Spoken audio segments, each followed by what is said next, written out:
experiencing trouble with your vehicle? Is it time for repairs? Or maybe just time for a checkup? We would love to help you. When it comes to vehicle care, you need an expert who will be able to assist you quickly and get the job done right the first time. Don't trust this job to just anyone. We are the top auto repair service in the area, and we will handle all of your needs in a quick and professional manner. And remember, the longer you wait, the worse it can get. Don't delay any further. Contact us today. We look forward to hearing from you. Do you need to sell your house fast? Well, you've come to the right place. We buy houses in any condition or location and can close quickly so you can get paid and move on. Are you behind in payments, dealing with a divorce, job transfer, a fixer-upper, or have a bad tenant? We eliminate all the hassles of the traditional sales process. By selling to us, you won't have to do any repairs or updates, list with an agent, wait month after month for it to sell, hold open houses, or pay any out-of-pocket expenses. Give us a call and get your money fast.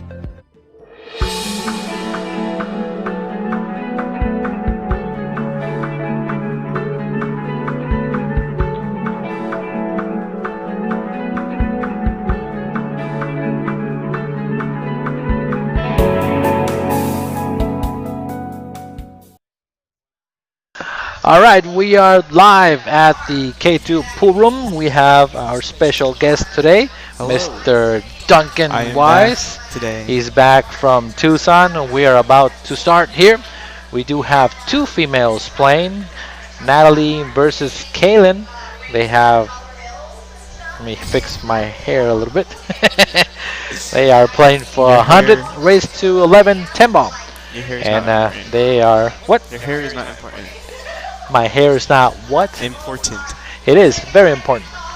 Alright, so here we go. Ladies keep talking, blah blah blah blah blah. I don't know what's going on. I remember now, blah blah blah. That's what she's saying. So we are ready to go. Alright, girls, go ahead and break. That's what I'm saying. They need a breaking. Alright, so They're breaking. let's see what's going on. So, Duncan, let's start off with how's it going? It's going pretty good. You are really low. You gotta put Is that a better? little. There, better. A little better. I need for you to talk so I can make sure that we can hear you. Am I doing good? Oh. There we go.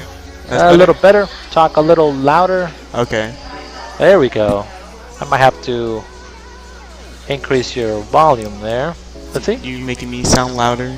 There we go. That's perfect. Yep. Alright. Now I can hear you perfectly. Hopefully everybody out there can hear us. Thank you, John and Harold for watching in tonight. They are cheering on Kaylen. Kaylen is on the seat right now. And they are playing race 211 for 100. This is the first time that some of the viewers will see Kaylen actually play. She hasn't played on the stream for some cashola. I thought it was going to be for just 50, but actually they bumped it up to 100. So $100 gonna make you holla. $100 will make you holla. Can't play 50 Shot because it doesn't make you holla. Nope, it's gotta be 100. Hundreds is all we do. So let's see how we start off today. We are also streaming on YouTube. If you are going to leave a comment there, just to let you know that our comments are not working in the YouTube, so you might have to go to our K2 Productionz and actually post them there so we could see them. And Got 3 balls in a really tough spot. a little bit. A little bit, a lot of bit. I think whoever makes this 2-ball might be in trouble. Not It necessarily. doesn't go anywhere unless they play They can a get good on the safety. 3-ball. Yeah, play safe. if they can get there. So Yeah. yep. Kaylen tried something, overcut it. She was talking that she hasn't played in about maybe a week, and Natalie hasn't played in a week, so they are both about pretty even. Fargo wise, there is about almost 100-point difference, but they are going to play even today. So we'll see how this happens. It's because the pocket's there. It's tight. Yep. Now, in 7/8 because, pockets. well, in your match today, let's talk about your match. No, we're not talking about that. Yeah. No. Let's talk about your match today. No. We have to. We have a race to 11. That's gonna take about maybe 3 hours. So that's usually how it takes. Usually when it comes to two players being about 500 speed or lower. But when I was seeing you guys shoot, you guys were not playing in the same rhythm. It seemed that either he was on or you were off, and then the speed was you were on, he was off. So it's kind of hard to actually sometimes get you guys to sync in any Scotch doubles match. For tomorrow, what are you guys going to do different to try to overcome what happened tonight? And the reason I'm saying is that because you guys won a big tournament not too long ago over there at Freezers. You guys ended up in first, and you were saying that you guys played the night before and went like also really bad. No, not the night before. The first match of the tournament. Oh, the first match of Yeah, the I thought it was the first night before too. The first night or the first match of the tournament. Yeah. We played Perfecto. I don't know which Perfecto. I think it was Diaz. And then I don't know who his partner was. I don't remember his name. Usually it's the other Perfecto. It wasn't. Oh no. Okay. But we weren't shooting good. We lost, I think, whatever, 5-3 or something. And then after that, we found our sync and just ran all the way from the loser bracket. From the loser bracket. Was it the first loss? Yeah. Oh, first round, first loss. Dang, that's a long way to get there. How many teams were that tournament? Do you remember? Was it over 30? I believe so. Yeah. That's good. Did you guys get in all the side puck? No. I gave him a lot of smack about that. So, lesson learned now, Duncan. Whenever you're playing in a tournament, you gotta play the side pots, all of them. So, and Donna is saying that she thought it was supposed to be Natalie versus Shannon, take 3, and yes, it was. But what happened is that Shannon actually had to cancel tonight. I'm not sure what happened with the schedule, so instead of actually losing the spot, Natalie wanted to play somebody, so she asked Kaylen to play, and Kaylen said, sure, I'll play. I haven't played in a week. And she goes, yeah, I haven't played in a week. It's even match. Let's play. So that's what happened tonight. I know that on the schedule it does say Shannon, but unfortunately it had to actually change.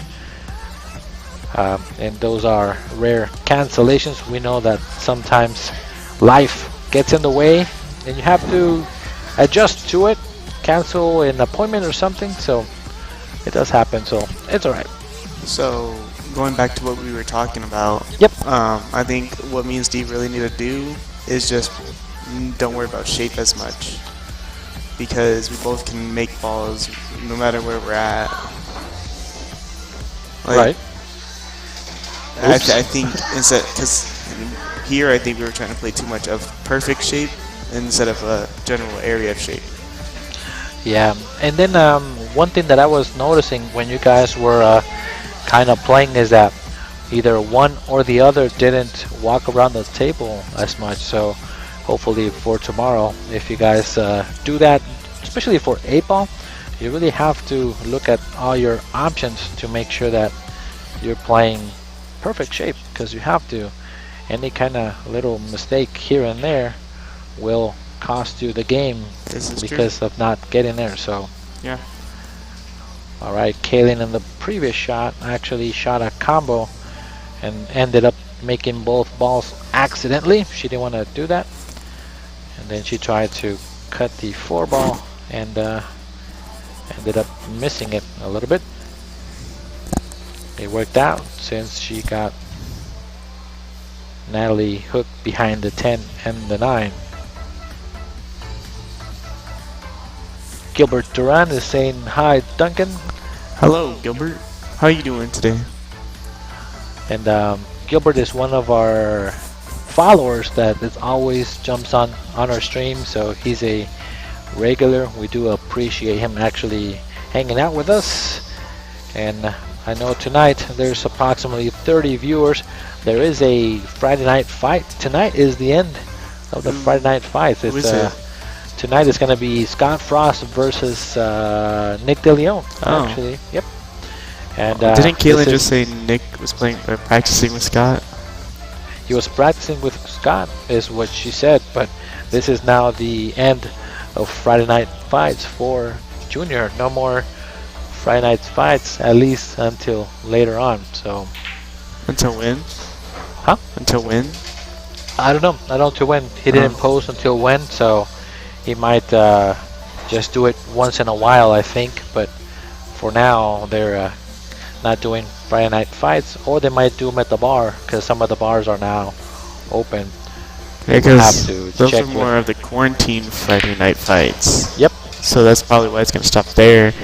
But he's probably going to continue it at the bars, wherever he's going to.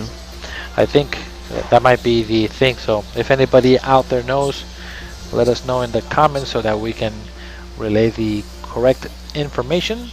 Harold is asking if me and Kaylen are playing tomorrow. No, actually, Kaylen is playing with another gentleman, Brett Hughes. I'm actually running the tournament tomorrow, so I don't like to play in my own tournaments that I run. It is really difficult for me to concentrate and run a really smooth tournament. I was actually against for Kaylen to play, but she said, I haven't played in a long time and I want to play, so I said, fine, I'll handle everything. Just make sure that you win the bacon. What if she didn't want the bacon? Huh? What if she doesn't want the bacon? She better want the bacon. That's the money. Good safety on that 6 ball. Pretty good. And so yeah, tomorrow I'm gonna be running the show for most of the day. She's just gonna help me out in the beginning, and once the rounds actually start, we should be pretty well. There's a alert. That's actually from your from the music that is being played on YouTube to the players. So it's some kind of song that has something going on. But again, if you guys are watching, make sure to subscribe to our channel if you're not part of the K2 Productionz. I know in the last week we reached now 1,000 subscribers. Really? We're at we are at, I believe, 1,000. Last time I checked was 1,015, 16, I think. So we are trying to get up there. We do have a promotion though, that if we get 50 states to actually say that where they're watching from, and we clear the 50 states, we'll give away $50 for helping us be in all of the US. That's what we're trying to So what are you gonna do when you get across the country? We do actually. No, there's like more across, like international. Yeah. Like, well, we have people that have watched from Belgium, from Guam, from England. There's also, where else? Ireland, I think, is one of them, and Mexico. Okay. Canada. So you're also doing your promotion for the whole world. US. So what's your But yeah, the promotion itself is the whole for world? Is for the US, but for the whole world, I don't have an idea of how many countries there are in the world, so it's kind of tough to keep track of that. But you can for probably now, Google and see how much countries are in the world. yeah, but then we have to scratch them off. So 50 is easier than 500 countries. So how many more do you have to go to the US? Right now we are at about 30, I think. Which ones are you missing? Do you know? Hawaii? She has them. Kaylen has them. She goes and reviews them one more time, and then she actually puts it on. And there's a post of our map that we have, because we have a map, and we scratch off each individual state every time that they say they're watching that particular state. So, and see, look at that. Ralph Bolden is watching from Germany right now. So, thank you, Ralph, for watching tonight. We do appreciate it. You guys are going international. Yeah, we're starting to reach some of the countries out there, and we're trying to give them something fun to watch. I did a trivia actually when we reached 100 viewers. That was my goal for the night. If we hit 100, I'll give $20 to whoever answers the trivia, and then what if I answer it? Well, then you wouldn't win it. So my question was, like who was right here? Huh? Like right here? Not right here. We're not gonna do a trivia tonight. What was the trivia question? I don't think so. But the first trivia question was, who was the Black Widow?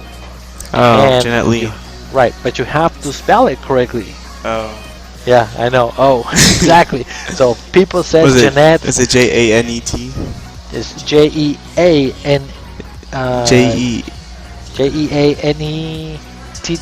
I think, or something like that. I'm not sure, but I had it written down. It was really hard to spell. So then somebody from England actually answered it. And all right, we're gonna have Duncan watch a shot there really quick to make sure that is being. Hold on. There we go. So Duncan is watching a shot. But as I was saying, for you guys that are watching, that once the trivia was done, we actually had a person from England win the trivia. So, what's up? Oh, yeah, that was a pretty clean hit on the 6. Yeah, there was no question about that. And then, so then the winner was actually from England. Yeah, you said that. So then when I send them the money, because I send it through Messenger Pay. Isn't their money different in England? They're in pounds. Exactly, that's what happened. So as I sent it to them, it said your money is being converted to pounds, I believe. That's what it was. So it was kind of cool. I'm like, hey, I've never done that before. So it just automatically converted? Yeah. So then when they got it, it's like, yeah, I got the money. I'm like, yeah, well, thank you for watching. Wait, so it's $20 for you. Huh? If it's 20 for you, what was it for them in pounds? It was a little bit less than 19, I think. It was like 19.25 or almost 18 something pounds. So when you say, you should say it's 20 US dollars.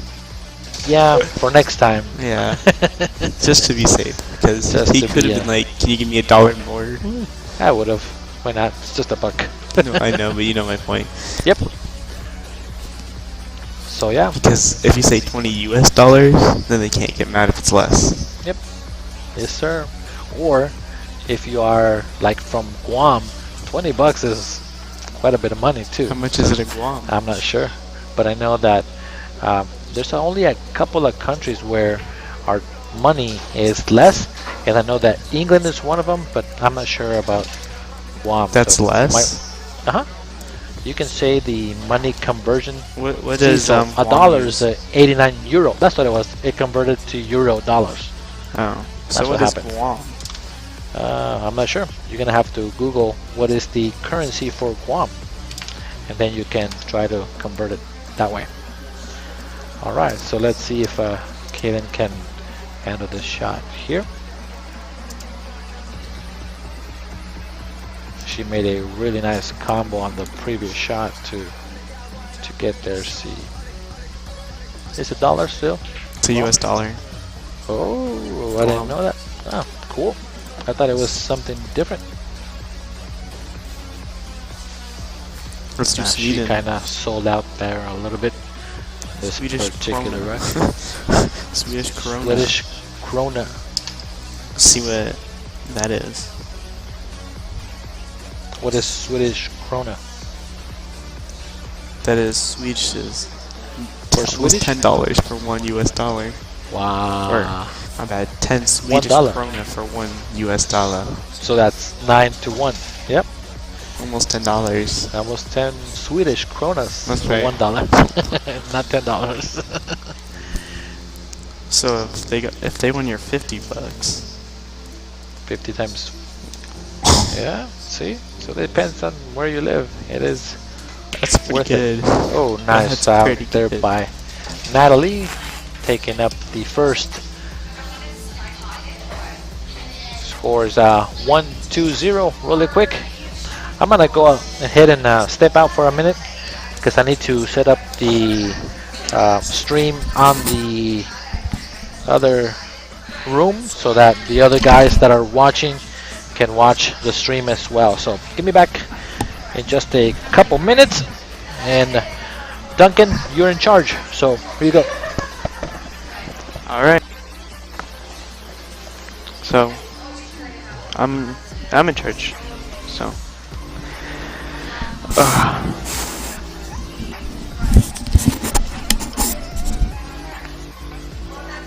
okay.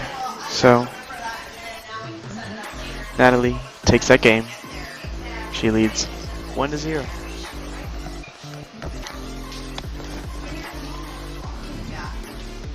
So John said it was a beauty shot, and it was. No doubt about it.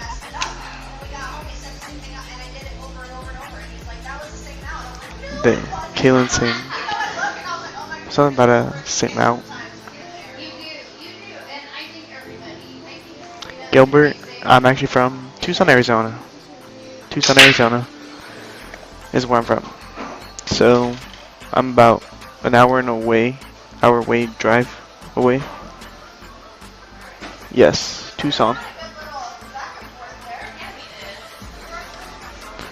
I'm working on getting all my equipment to stream actually.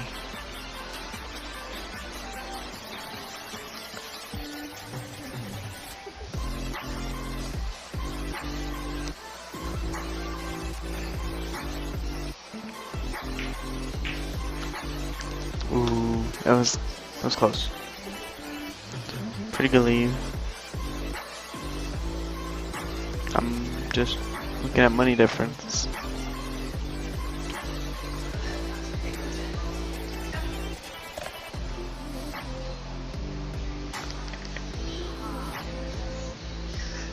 From the south, Texas. Oh, that's cool.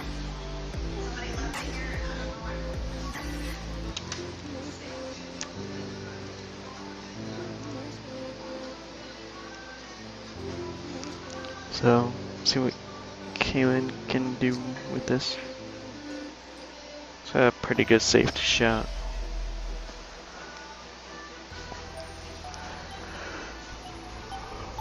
So Gilbert, yes, I am 17 of age. I am still in school, working. I'm only a junior, going into my senior year. Working on my pool game.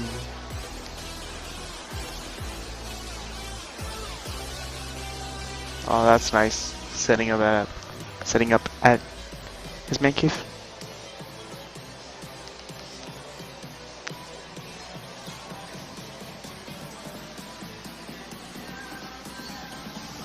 But yes, I am 17. I will be 18 in December. Ooh. Tight pockets.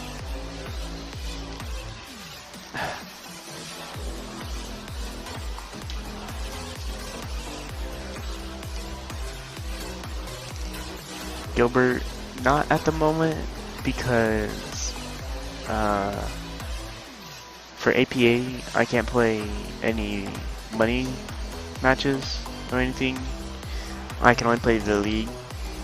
So I'm not in league, but next session I can actually play leagues and win all the money since I'll be 18.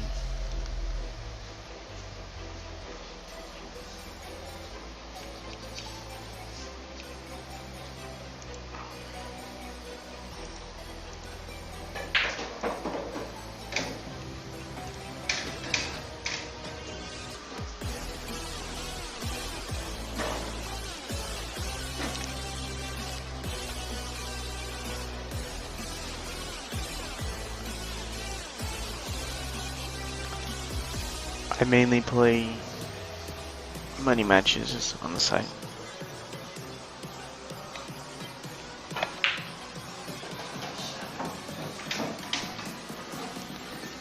And that was a nice shot from Kaylen.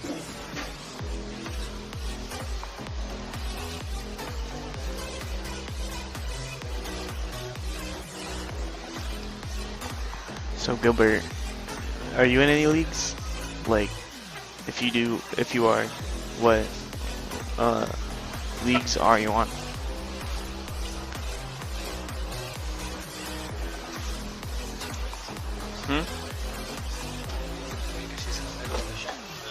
Oh.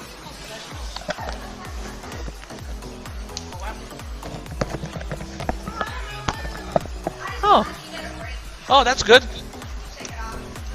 It's kind of nice to have people get on your line of shot. Alright. Alright, so we are back. I just needed to set it up. In Lautian kip is almost $10,000. 10,000? Or 10,000 Latino kip. Wow. So if you're watching from that country, you want to really maybe get and hang out with us. Alright. Use Latino kip.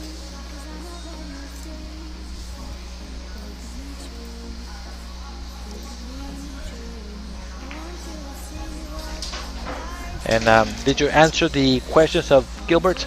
He was asking if you played. Yep. Yes. All right. All right. All right. Huh?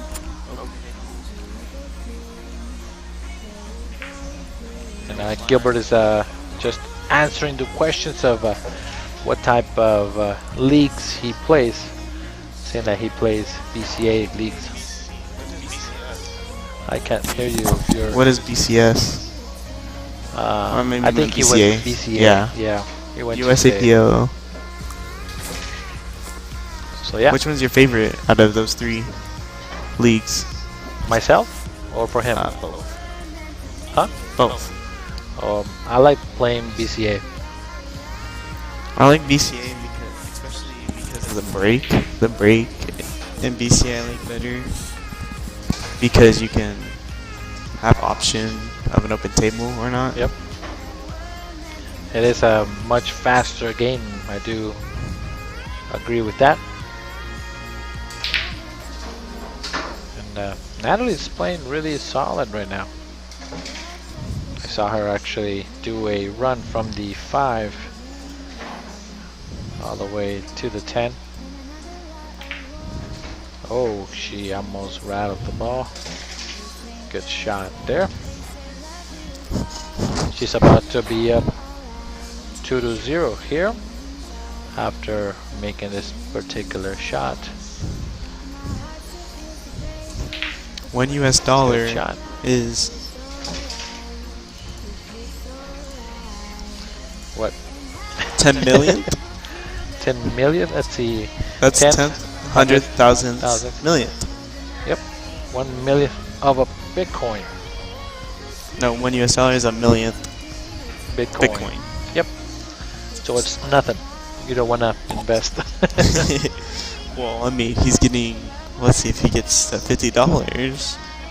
He gets 5,200. Or no, 52,000 of a Bitcoin. Yeah, that you can't buy anything. Well, you don't know what they have down there, I don't wherever know. that is. Yeah, but what, Bitcoin? Yeah. Bitcoin is actually the electronic currency.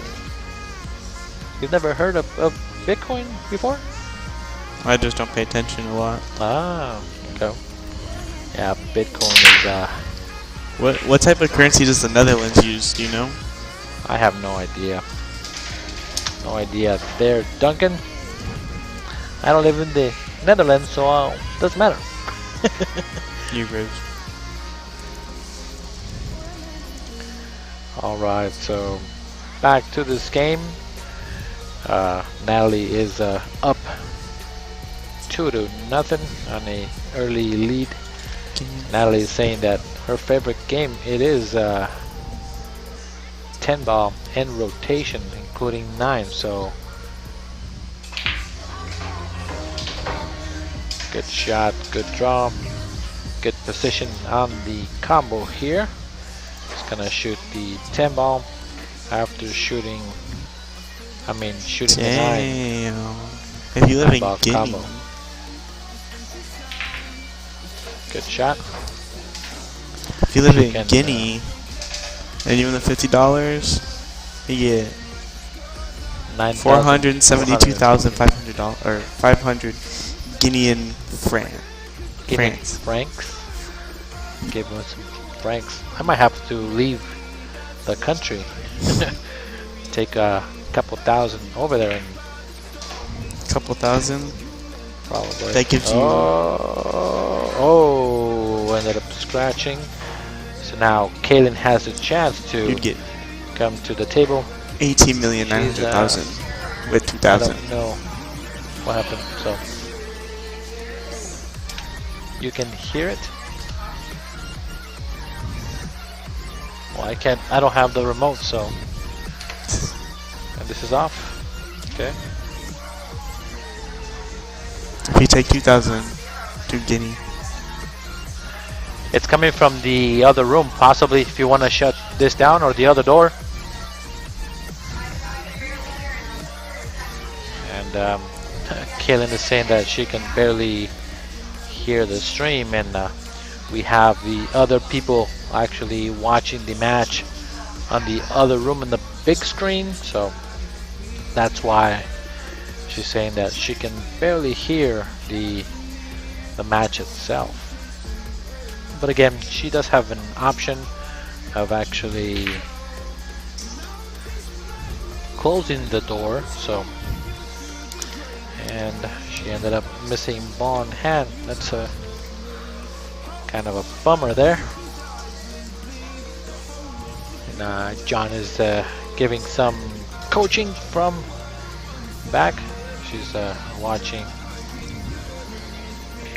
being on her phone. Wait, safety. But now she can try to reverse bank the 5. See if she can get shape on the 6.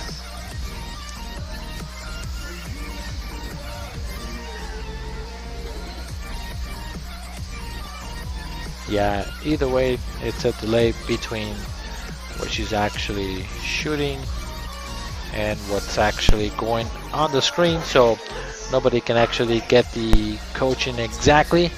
It's just a bit of a delay. As you can see in the top right hand side, we already moved screens, and that ball or the screen has been on that for a little while. And there's about 30-second delay, so nobody's taking 30 seconds to actually run out. But Kaylen is on her phone. I have no idea why. Myself, I would be paying more attention to the game, but that is just me. And John Scholes saying, do I have a video on my play? Yeah, I actually just played last weekend. Not weekend, but last Friday. I played on this table. I played Mike Sandoval. We are both pretty close to the same rating. I am a 653 Fargo. He was a 655. We both raced to 9 for 100 last Friday, and I actually got lucky and beat him. I beat him. It was 9-7. Oh, that's close. Yeah, it was close. The only reason I actually got to 8 before he did is because I was on 2, and he tried to do a very thin 3 foul. Ended up scratching instead, and I would have been hooked. Oh, did you run out? And then after that, I played a safety back, and then he opened the table. I ran out, and then on the next one, I broke. We played a couple safeties, and then I hooked him really well on a ball that he needed to kick and hit. Ended up not hitting it, and then I ran out from there. So yeah, if you want to watch the match, it's on YouTube. You just have to type KARLOZ on YouTube, and it should be there, and you can possibly watch it. But if you really want to watch me play good pool, you might want to watch the BCA State Championship for 8-ball. That was my good day. Maybe not the first set because I couldn't get the table speed down, but the second set was really well. I'll remember to watch that first set and feel good about myself. Yep. Yeah, that's exactly what I said. She said, I need to put my phone down. And I'm like, yeah, should have done that 2 games ago. But I don't know what's going on. Extension time. Gotta get the little extension, little shorty. She's the like shorty. to call it, huh? She's a shorty? I like to call it the shorty. It's a little short extension. She gotta get the shorty. What? She gotta get the shorty. I gotta get the shorty. But wouldn't you also have to get the shorty? Because you use it too. What do you mean? You use her cue and you have to get an extension. Oh my god. She missed you? I have no idea. I think it's on hand. I don't know. Yeah, it is ball in hand, but I need to know what happened. Oh no, that's not this rack though. There it is. It is. Yeah. Oh yeah, she miscued. Whoops. That was kind of weird. And again, she's on the phone. Oh my god. If I was probably her coach, I would go there and slap the phone out of her. No, you go.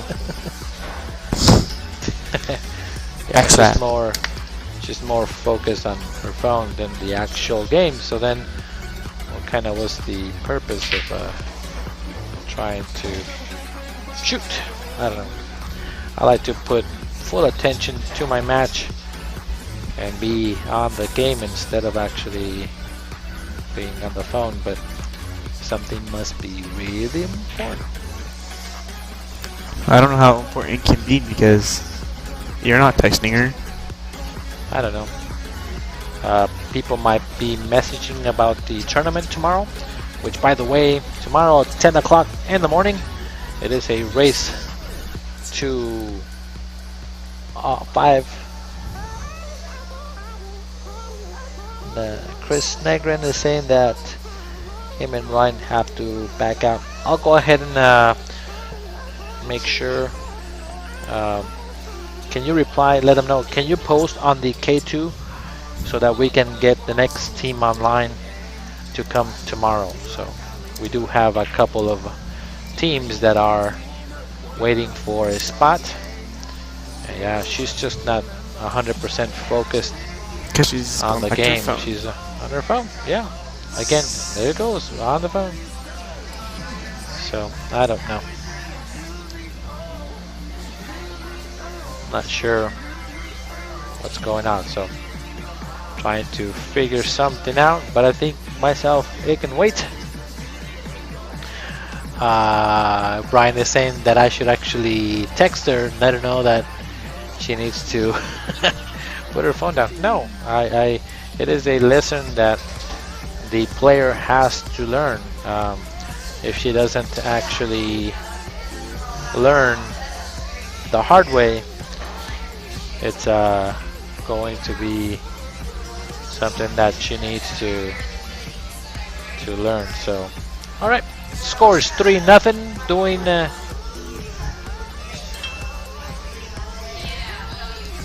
in a race 2-11.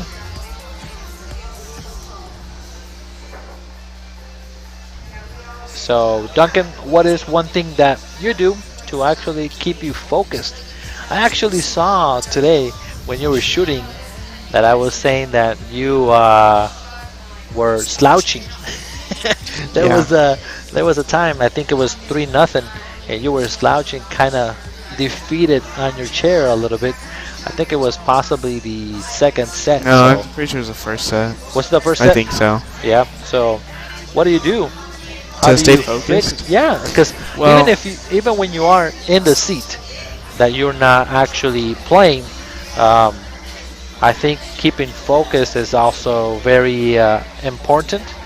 So, or actually, let's ask people that are out there, how do you keep focused while you're on the chair? I know, of course, number one thing is put the phone down. That's one thing that I always say. Don't have any distractions if you can, if they can be avoided. So when it comes to focusing for me, one, it's harder in scotch doubles for me because like you're only doing half the shots, so yeah, you're not like focused. So like in scotch doubles, it's a lot harder for me. But when I'm playing by myself, like against another person, I go back to my seat. When I miss, I think about what I did, fix it next time, forget about it, and focus on my shot I get next. so the double F, focus and forget about it. Yeah. Yep, that's kind of cool. There should be a third F. Focus, forget about it. And be fast. Definitely don't do that. Well, unless you're like someone who naturally shoots fast, but. So let's see, focus. What was the other one? Forget Focus, about it. Forget about, and fire away. No. That's a good one. I like that. The triple F. Focus, forget about it, fire away when it's your turn. But you don't want to necessarily fire. I know, but it's another F. So. And Sophia says the less distraction, the better. I definitely agree with you 100%. So it is something that it is nice. Ryan Hoffman likes to talk to himself. See, Nicholas Roberts said it's fun. So focus, forget about it, and have some fun. That's probably the best one. I like that one. Good job. Or we Nicholas. can go quadruple Fs. Focus, forget about it, have fun, and fire away. Fire away. So quadruple F when you're sitting down at the Well, if table. you're sitting down, man, you gotta fire, but you just have to have fun. Yeah, you gotta have fun. I just like when I'm playing League, I like to mainly have fun, especially when it comes to like APA and things like that. But when it comes to like money games or like I'm playing for playoffs or something like that, I take it a little bit more serious. But when it comes to just regular play, meh, I like to have more fun than actually play super focused. Ooh, that was kind of close. Almost made it. Pretty good. And Brian Hanaway prefers to do jumping jacks. Did you see that on the stream? Brian likes to jumping jacks when the opponent is at the table. So that's kind of sharking a little bit. You know what? I'm going to go ahead and do some jumping jacks. You keep shooting, buddy. I got to get my cardio in. And John Scholl says that he watches the table even when they're shooting. That's pretty smart. I've heard of that particular strategy. And I think you said that actually. You just focus on a point on the table and just stare at it. Like that. I'm actually like staring I'm gonna at the focus on that red stream. Yep. And then you start daydreaming.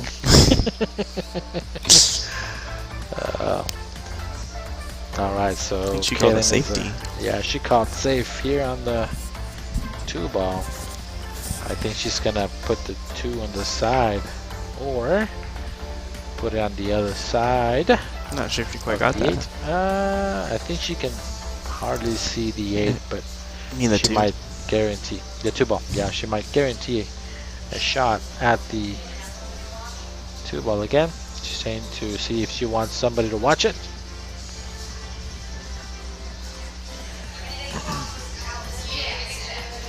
depends on how I don't know if the the 8 8 ball. goes towards the 3.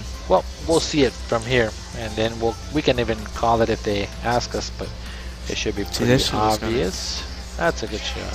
Very nice. Pretty nice. Pretty nice. Pretty obvious. The other F is finish. Man, That's pretty good. Nicholas is in a roll right now. He had the fun. Nicholas, is there another F you know of? That was a good safety. Well, the thing is, I think she's on 2. Yeah, but what is she really gonna do here? Put it on the 3? I would probably blast it. No, she's on 1. There. She's on the column. She's on 1. She's Hey, on why 1. why would she blast it? Because if she can blast it and draw the ball back like that, yeah, but a little harder, because you know that you're moving the 2, the 3, and the 8, but The 3 didn't the move. 9 and the 6 are not moving. If you can actually drive back, those are your safety balls for covering the 85%. So of what do you do tables. in Kaylen's case? I'm pretty sure she can see the left side of the 2. Well, she's gonna try to hit the rail first and try to hit the 2 ball, but oh, she hit every ball. Did she hit the 6 then though? What? Did she hit the 6 first? She hit every ball. You can watch it. Oh yeah, she hit the 6, the 9, the 3, and then the 2. So that's a special medal for that one. I'm gonna hit the 2, but I'm gonna hit every ball on the way there. Fight. Fight. That's a good one. I like Friday night fight. Friday night fight. So now we have like what, 7 Fs? So you gotta Is have there fun. another one? No. Let's stop it at 7. I think that's So there's fun. Forget Focus. about it. Focus. Finish. Fight. Did we say fun? My best one. Fire away. Did we say fun though? Yeah, you said it like 3 times. Oh. So let's see. The first one is focus, and then Forget about it. Fire away. Fire away. Fun. Have fun. Finish. Finish. Fight. Fight. It should have been finish him. That was finish him. That's amazing. I like that one. Finish him. Back from Mortal Kombat, What? bringing it back.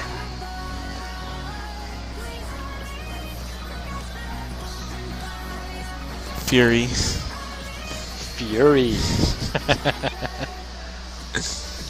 What does Ryan mean? He, like this October Ryan is joining Hoffman. the 14 to 17 age APA. Can't sit down. Would be rough if I missed a shot. This October, he's joining the 14 through 17 age group E. Okay. Oh, Michael Webb is fair. Michael Webb is in flash. You don't want to flash your opponent. That's not. You don't want to do that. I like fair. Keep it fair. I don't like playing fair. You like cheating? I like playing with Is it Tempo that one. last? Huh? Are they playing Tempo last? Who? They're playing 10 ball right now. No, are they playing Tempo last? Like, or is there early 10s? Oh, I don't know. I didn't ask. That's not. I'm assuming they're trying to run out. And whoops. Oopsies. Yikes. And Furious. I think they're Fast and the Furious. Fantastic. Freaking amazing. The best one is that if you ain't first, you're last. If you ain't first, You're you're last. last. That's a pretty good miss by Natalie. Uh-oh. Kaylen is going for the shorty. Oh no, never mind. I thought she was gonna try to jump that So 6 ball, Carlos, but it's in the middle of the table. You helped Kaylen like right before this, Right? with jumping. Let me see if I can fix your mic just a little bit. No, I'm serious, because Is that okay. better? Go. Hello? That's perfect. That's good. Alright. Okay, there we go. So, you know how you're up when you were jumping. Uh-huh. So, do you have any advice for people out there who are trying to learn how to jump? Yeah, get a jump cue. Okay, besides getting a jump cue. Okay, practice. No, I'm just kidding. What's the question? Like, do you Like how how do would you describe to them how to, like, if you were teaching someone brand new to jumping, Okay, how would you teach them? I would have to physically be there to see what they're doing. Myself, I'm a more of a. If I see you do it, I can replicate it. It's usually how I learn pretty much anything. And so, for example, and I'm gonna give you an example. This particular camera, where do you think I saw it? On the Moscone, right? you could Yeah, Moscone or like the Whirlpool Masters. They have this particular camera angle. So I'm like, oh, I can replicate it. Yeah. I just have to make sure how to do it. So that's pretty much the way that I learn pretty much anything. Oh, nice shot. Oh, that was close. That was a good try. She almost tried to bump the 10, get it out, and get perfect. But myself, when it comes to learning, I like to see what the other person does and then actually try to duplicate it.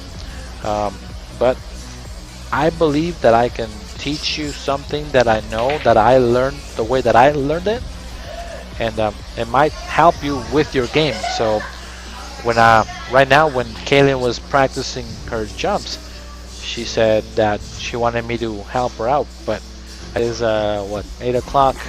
Sometimes what happens is that some of the internet actually gets overcrowded in our area, so it is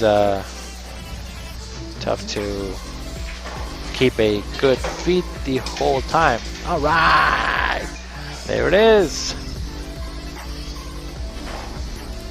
Kaylen is now finally off the brick. You know what that term comes from? Huh? Do you know what that term comes from? She's finally off the brick. Yeah, she got.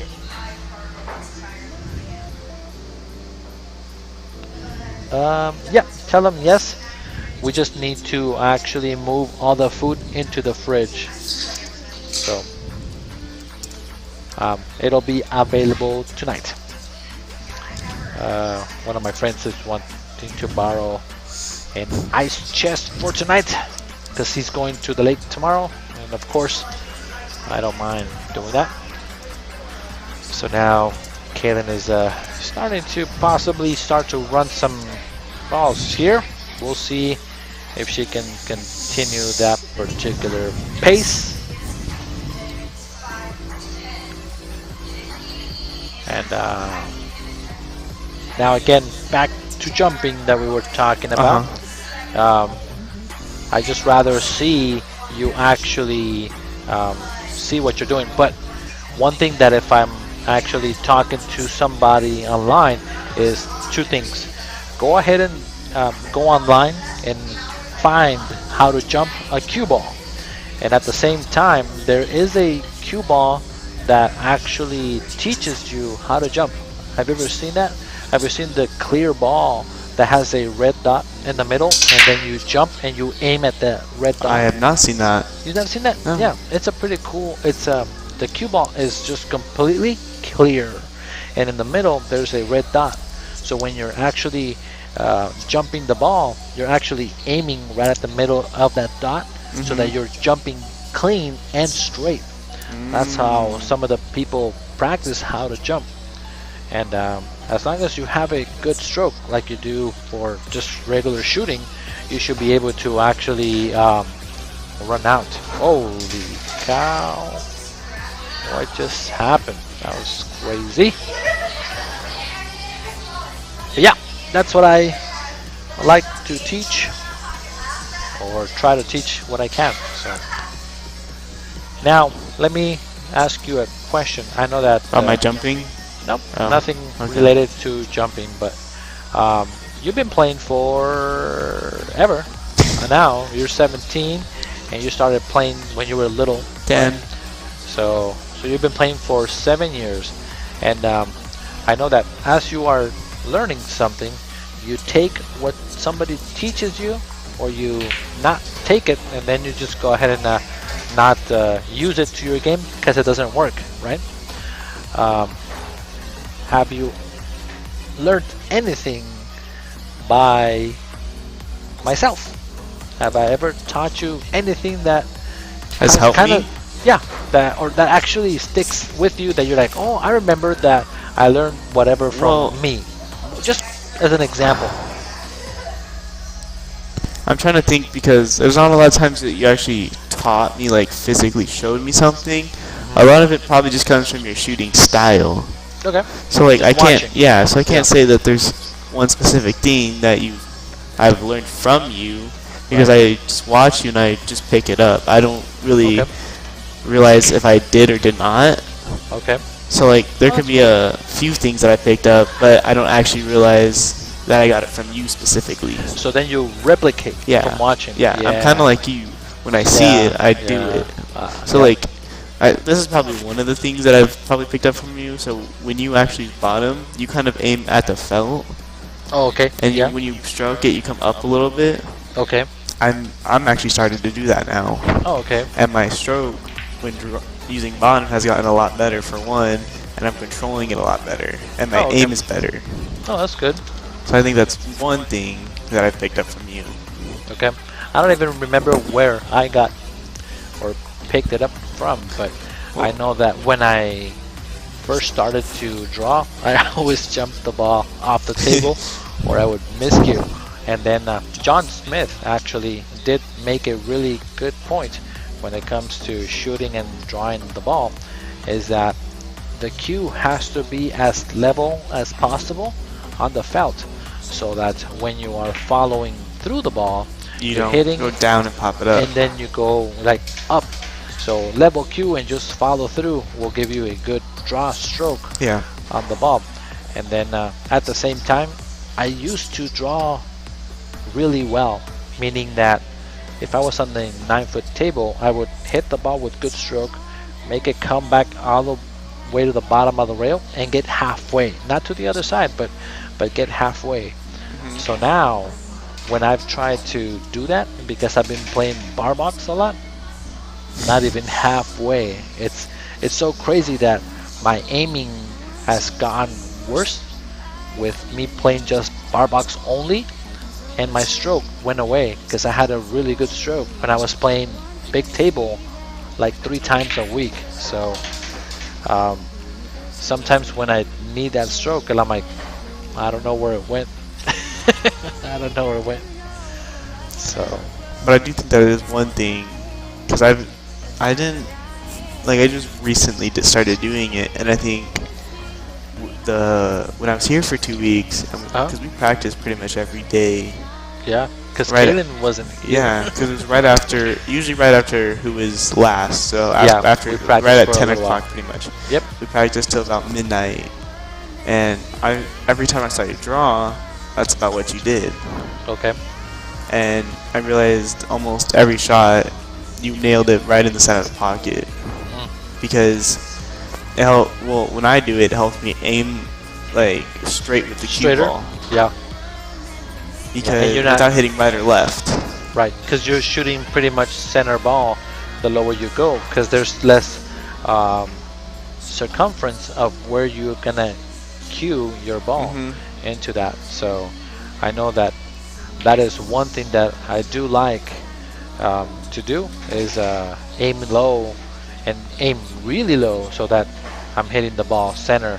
And one thing that Mitch Allerman taught me a little while ago is that, because I was telling him, okay, so every time that I draw the ball back, I don't draw it straight. There's a little bit of wiggle, kind of like that shot that she did. She put low, and then either I missed the shot because I'm trying to force it, or the other thing is I do make it, but it doesn't come back straight. And then it goes off to the left or and right. it goes to the left or to the right. So then he's like, okay, well, let me see what you're doing. And he started kind of showing me where, okay, so you think you're hitting the center of the ball, but you're not. You're aiming just a little, well, you're aiming in the middle, but when you're stroking the ball, you're hitting a little bit off center, and that makes the ball not be drawn straight. So that's why there's always spin on your draw. So then he's like, what you need to do is draw the ball over and over and over and over and correct where you're hitting on the cue ball. So for 2 weeks 2 weeks straight, I did that, just hitting the ball, center ball, with pure draw. And it's kind of cool how you can actually do that. Nice shot there, 3 rails. Surprised you hit it so hard. But yeah, that's Kaylen's speed. She likes to say that. Hit it a little too much hard. But so now this is what you do to kind of fix your stroke, to make sure that you're hitting the ball straight. You set up a kind of like a strip, like a landing strip. Like with tape? You could do it with tape or with ball. It's easier with balls. So just put landing balls, and then you. So you have to shoot through the balls. So then drop right back through the balls. Yeah. Yeah. That's tough. Yeah. So you aim you kind of put the balls across. Well, you draw the ball. You make the ball in the corner pocket. You put a landing strip. You shoot the ball and make the ball come straight through the landing green. Is that what you did? Green. Yeah, for 2 weeks to get it straight. And at the same time, I was really focusing to hit the center of the ball.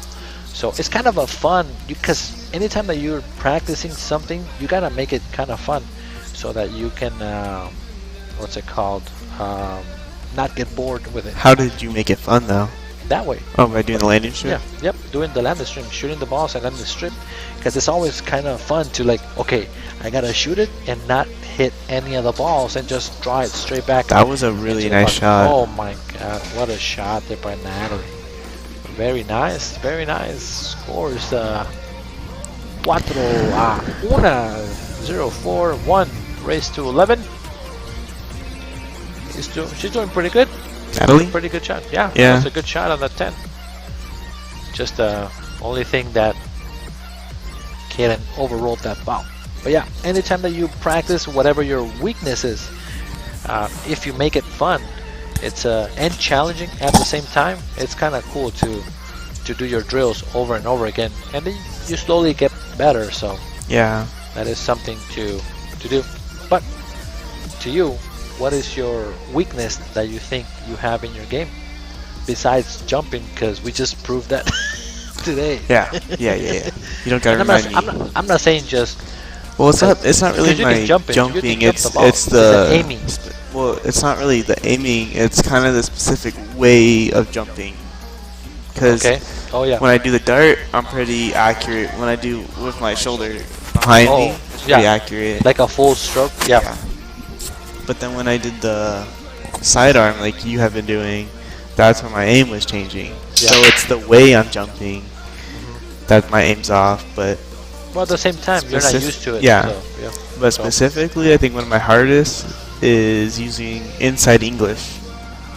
Oh yeah, inside English is inside, and then any like ball that's close to a rail and not scratching the side pocket, like making sure I go past it or making sure I go before it. Oh, okay, yeah. Like so knowing when I was playing. Yeah, knowing how much spin to apply on the ball. Yes. So that you can avoid these scratches. Yes. There's another fun drill for that too, though. So, you want to know what the fun drill for that one is? Yeah, we can go over that after this. Okay. Because I still want to work on that jump, but like I also don't want to only do the jump. I want to work on all parts of my game. Okay. Harold is go ahead. Harold is saying that his weakness is trying to get off the table. So he starts his day playing, and the hardest part is to try to get off the table. I mean, that's not very wrong either. That's kind of nice to actually have that much time to to play a lot or every day. So Sophia, it is winter break. no. What happened? Well, it was winter break. Yeah, but Natalie fouled on the. Natalie fouled. That's what it was. Yeah, she touched the ball accidentally, so she gave the break back to Kaylen. She gave the break away. But at this level, it's not necessarily a bad thing. Oh no, she got hooked. Like, that was a great breakout. The break in this instance is not necessarily like the biggest thing because of level wise. That's like, true. But again, towards they our can, speed. they can run the rack if the layout is pretty good.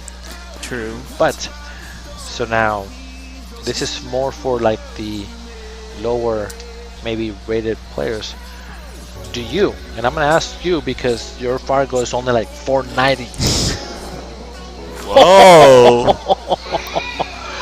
Nice! Thunder! Did you guys hear that? Oh my god. We got scared up in this. We were just talking, we just go. Holy cow.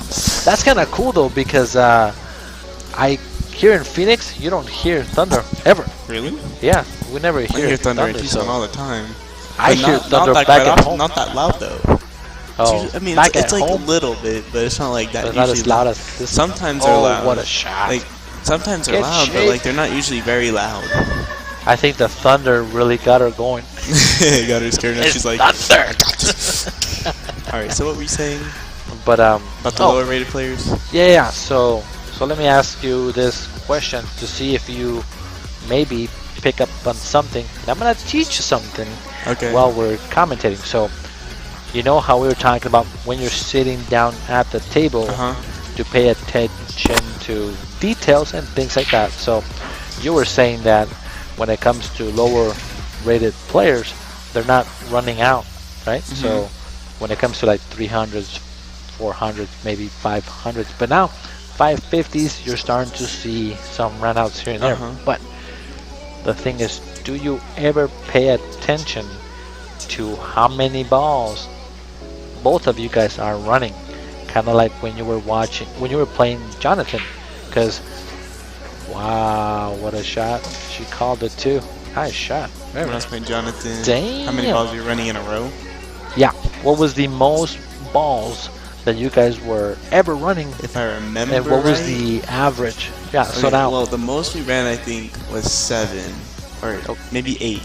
Okay. If I remember correctly. Alright. But on average, I think it was like 5. Okay, so then... Maybe 4. So then, in the same... So if you guys were only running 5 balls, okay, so did you ever in your match say, okay, I'm gonna only make up to the 5, miss on every 5 ball, and have him run to the 5 to try to get to the 10, so that I only, if he's only averaging about 4 balls or 5 balls, that means that 2.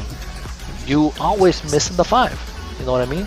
So that's something to kind of like always think I've when never you're in thought the chip. about that. Yeah. So again, there's a lot of little neat tricks when you're sitting at the table that you don't think about. So like, okay, averaging, we're only 5 or 6 balls. Okay, it's not really a we thing at that point. It's how much they're averaging. If you're doing that way, right? Because But it doesn't matter how much you're averaging if you can get where, say, 5 is their average.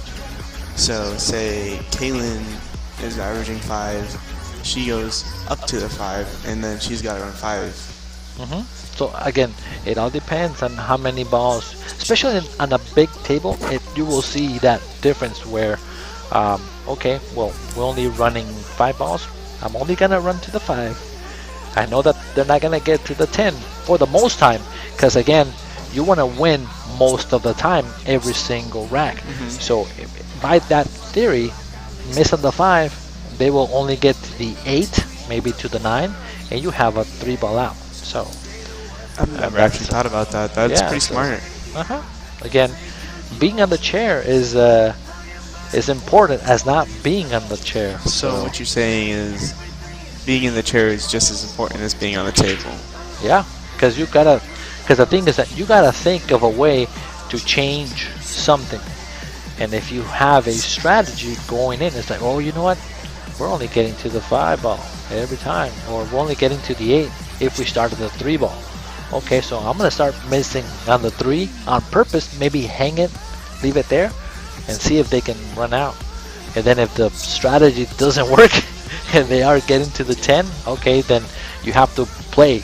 And I'm not saying like don't play, I'm just saying change the strategy or something. So yeah, I've never actually thought about it that way, but that is pretty smart, because if you're getting more than like a 3x amount of ball out, which is like 3 or 4, and they're only getting 5, and you not really dog, but miss the 5, then they have to do their average.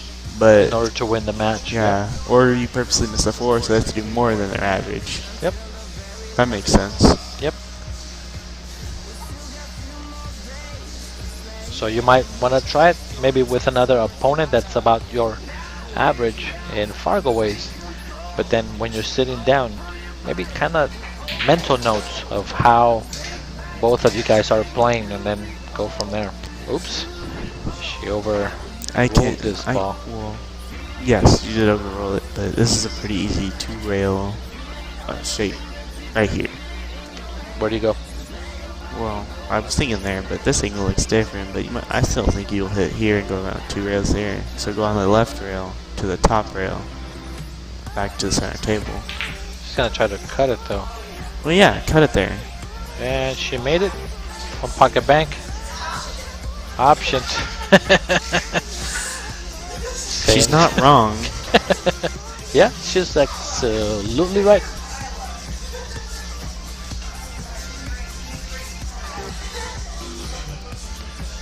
Let's see if Natalie can make this one.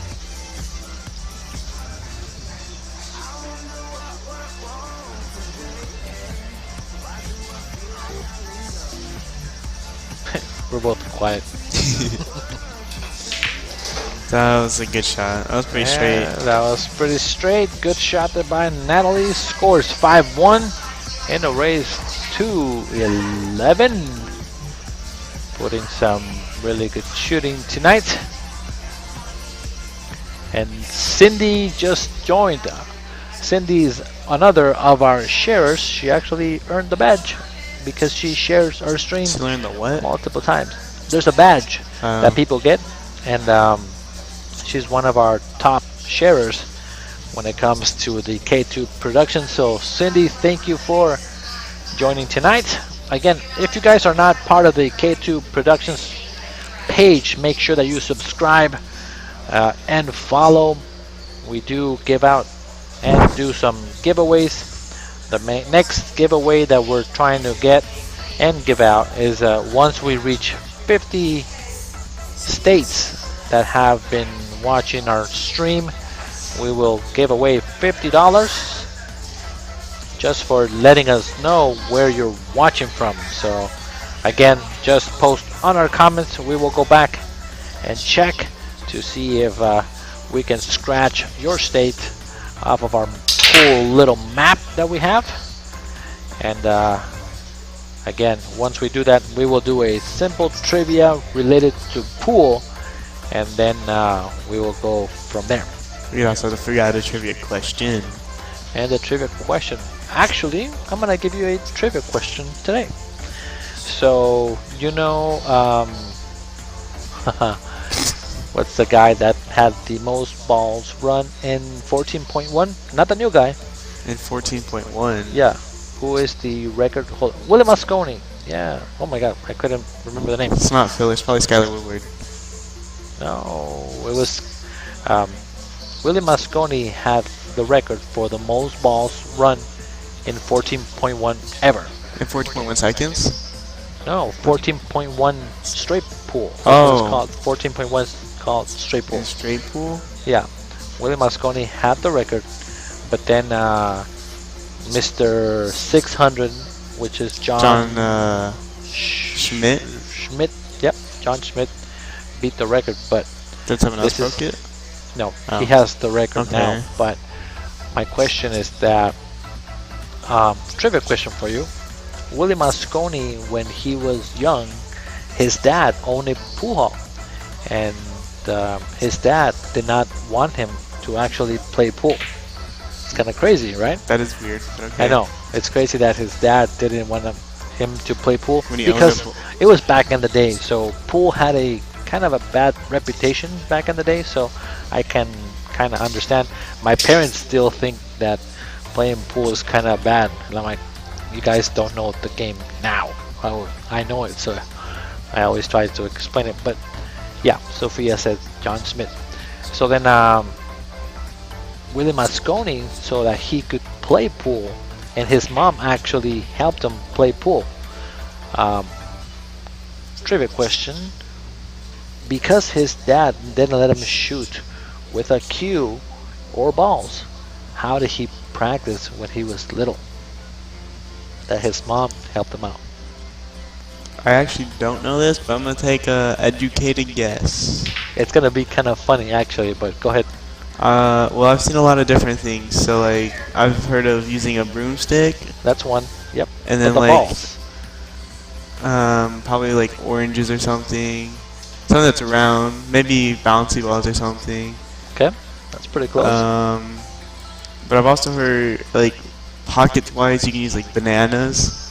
Yeah, that's actually one of the memes. That Yeah, saw. I know. That was kind of funny. So like, I've seen that Shot to too. Natalie. Nice shot. But I really don't know. Okay, actually, you were kind of close since you did say oranges, but with I don't know what the cue Willie ball would be. Mosconi, he actually used potatoes. Potatoes. Yeah, What did he use to shoot with? with a broomstick. Oh, okay. Broomstick. That makes sense. Yep. That was all. It was kind The of only thing I cool. can see is really to see broomstick. Yep.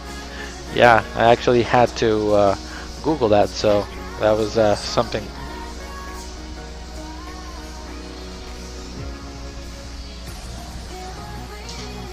And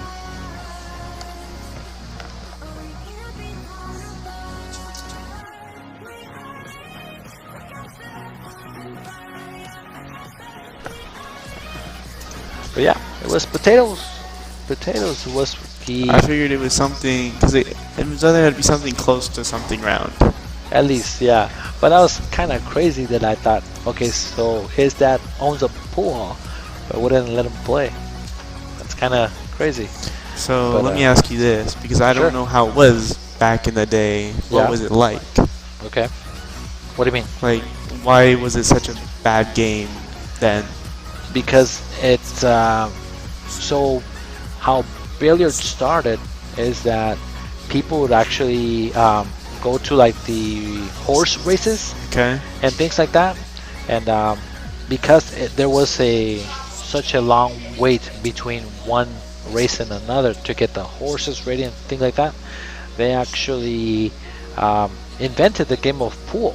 So then they would actually gamble playing pool while they gambled for the horses. Okay, so they So- were gambling on top of gambling. Yeah, gambling on top of gambling. So itself, gambling, people think that it's kind of a bad thing. Okay. And also, at the same time, people that don't pay when they're gambling, they get in big fights and things like that. Uh-huh. I don't know if you heard that Scott Frost, he was a road player and he would was a pay road? for a road Okay. player, Okay. and he would play for big money. Yeah, he played And, for like 25,000, wasn't it, against Efren Reyes? Yeah. So when it comes to that, being a road player and playing for money, sometimes people don't want to pay. Isn't it kind of like AJ Jones, how he's being a road player? Yeah, but it's so much different now than before. It's not like that. So you would face like gangsters and like things like that. Mhm. And Scott Frost says that he has been stabbed with a knife. He's been Just for playing pistol whipped pool? just for playing pool, and people don't want to actually pay. So That's crazy. oh yeah, have you seen the movie Color of Money? I don't believe so. So somebody broke somebody's hand because they were playing pool and they beat them out of however much money. Was it a lot? Yeah. Okay. So I just want to make sure I'm understanding. yeah, so that was the. That's crazy. I know. So it's so much different now than before. Yeah, because But no one really because does of anything. that, yeah. Everyone's So a lot nicer now. it's a lot nicer. At the same time, if you're kind of a hustler, that's the bad thing too about it, where you just pretend to know nothing about pool. They pretend to know nothing, but you really know a lot of stuff. You know a lot, but then you get them to sucker to increase their bet or bet more, and that's when you start playing really well and take their money, and that's also kind of a bad thing. But now with like the internet and Fargo and everything, everybody knows everybody. So because of Fargo now, the first thing they ask you, "What's your Fargo?" Have you noticed that? No, I know that. It's definitely true because I do it all the time, and I guarantee you do it all the time. Yeah, I do it all the time. And you want to play? What's your Fargo? It's like, what? No, there's certain people I'll be like, "What's your Fargo?" number. They say X Fargo, and I'll be like, "Okay, now what's really your Fargo?" Or that, or at least it's like, okay, so if, for example, see that me and you don't know each other at all, and I'm like, sure, I'll play you, but we'll play even $50 a game. Do you think it's a fair game? No. I'm gonna play to your speed. Say that I can play 400 speed, but you're really playing 650 speed. My speed is 650. So then I say, okay, so I lose the first set, second set, $50. So 2 games. Man, and then you're like, okay, so then that's when I say, okay, Let's well, play for 100 again. I only got $400. I really want to give it to you. Let's pay for 100 a game, or for 100 a set, and then you go from there, and then you start kind of hustling a little bit. Where I'm truly a 650, not a 490. And so there's been people who told me that I should try to hustle people, but like I was like, it's so hard to hustle people when everyone knows who you are. Yep. Like it is tough. Everyone in Tucson practically knows how well I play. A lot of people in Phoenix knows how I play. You play alright. No, but like they understand how I play. Yeah. It's not. I'm not saying I'm a phenomenal player right at the moment. Yeah. But I'm also not bad either. Yep, 490. No, and again, that's the crazy thing. I just think now everybody's just a number. But and again, we run tournaments based on numbers. Like our tournament tomorrow, 11:50 another. Yeah, Fargo. So it does make things so much better. Nice shot. Come up. Not too bad. Now she can play safety. Put her behind the 9-10 over there if she can. So she could cut the 8. Then she just goes across table. No, that's a very tough shot. I'd do it. Yeah, that's why you're 490. You would do it too. No. What would you do? I would play save. Oh. Put the cube up behind the 9-10. That's what I would do. It's an easy save. Just have to baby roll it. Not Kaylen's speed. Oh, that's more than Kaylen's baby speed. roll it. That's Kaylen's speed for safeties. That was a nice attempt. And as you can see, Gilbert Duran says, Duncan, what's your Fargo? 490. What is yours, Gilbert? What's your Fargo? And see, Harold Valdez was saying that he talked to CJ Wally, and he says that he's had all kinds of story that has happened to him. Oh my CJ God! Wiley is? Huh? Do you know who he is? Yeah, yeah. He used to be here, and he played Scott Frost actually one pocket, and they're trying to set up another match, and they could play pretty well. Do you know what CJ's Fargo is, by any chance? Off of the top of my head, he's 775 maybe at least. 575. 780. Yeah, 775, 780. But Scott Frost is shooting like 750 to 800 speed. I'm not sure. Well, look it up real quick. My phone's broken. Oh my God! You have the internet right there, buddy. Come on, forgot you about have your laptop or my laptop.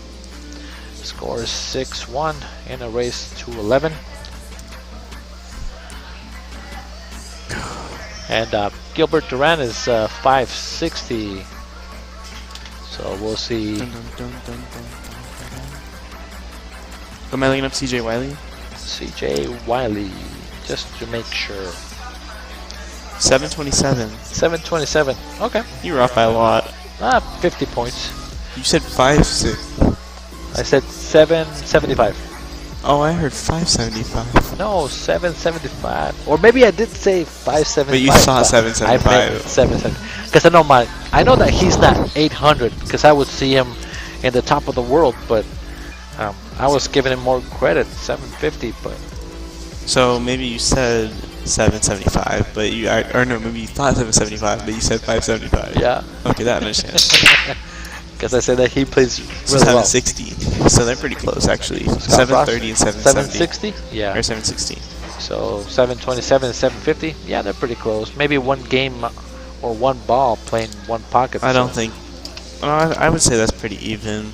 Yeah, I think CJ would play an even. Yeah.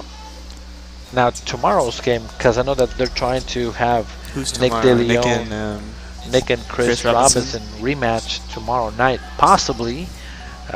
What do you have? What would you take? 6 games on the wire That's again. tough. It was a really good match. I think it depends on who's breaking better. Because once your next skill level of around 700, you pretty much play the same as an 850, like 820, like where Shane is. No, like but you break and run a lot. At 700. So let me ask you this question, because Nick DeLeon is 700. Yeah, about right? 710. He's a little bit over. Do you think he plays the same as Shane?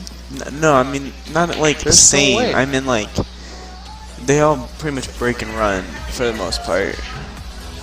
They can break and run, but consistently is much different. So if I'm, because like top players in the world are really close to 800 speed is what I think, right? And those are true professionals that they only dedicate themselves to pool. But you cannot say a regular person that does have a job and plays really good pool is a world-class player. So what is Nick's fire go under? just work or look for DeLeon. Maybe you'll find him. And Steve Soto It is saying that DELEON, right? Huh? DELEON. Yeah. Nothing's coming up. So we'll look for Nick, N-I-C-K, and then D-E, and then just search. See if you find it.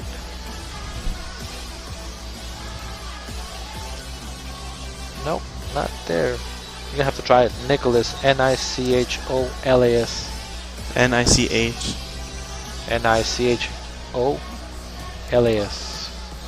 E-S? A-S. 708. 708. And then Shane is 821. At least. I think that was his nice hit on that ball. Pretty good.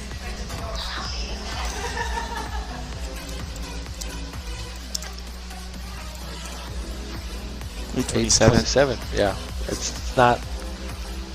You can't compare Nick DeLeon to Shane. It's the thing What is, is Chris? Nick DeLeon never. I mean, Shane Van Boning rarely gets out of shape, so that's 742. Is that what Chris is? Who? Chris Robinson. Yeah, 742. 42. Yep. Is he from? What is this? California. Yep. I don't know. He's giving him 6 on the wire.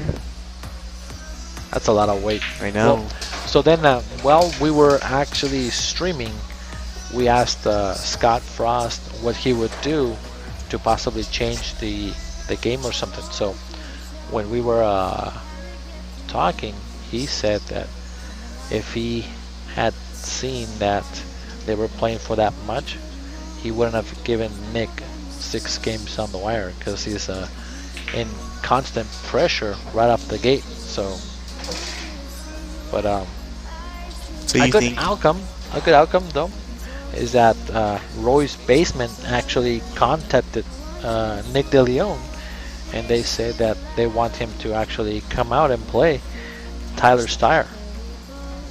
So that's kind of cool for the Nikon kid to actually get exposure, thanks to us, because they were watching the stream. Just kidding.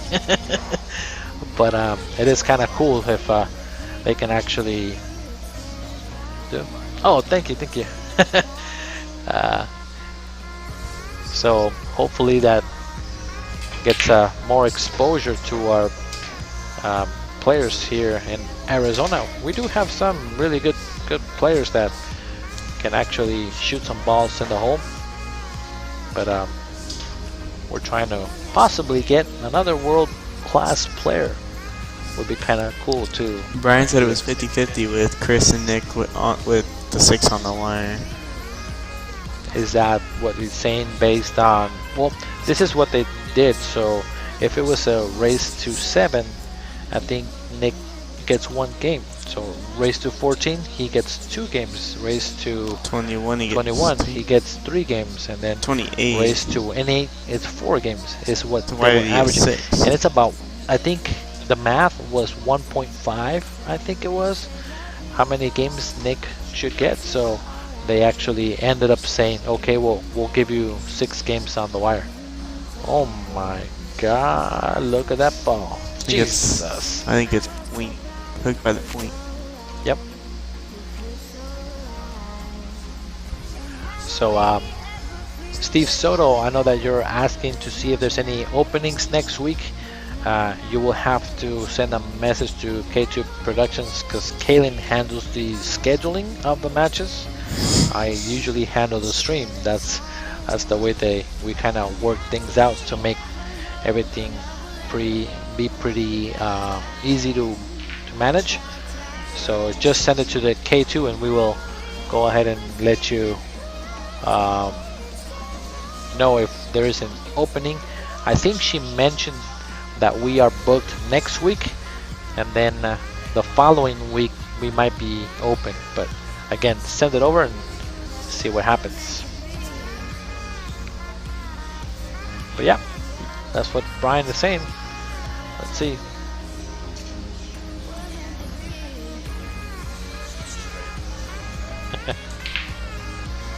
Oh, wait a minute. What happened? Thought she had that particular shot. So now Kaylen has a shot at the 8, and it's going to be tough trying to get this 9 ball here.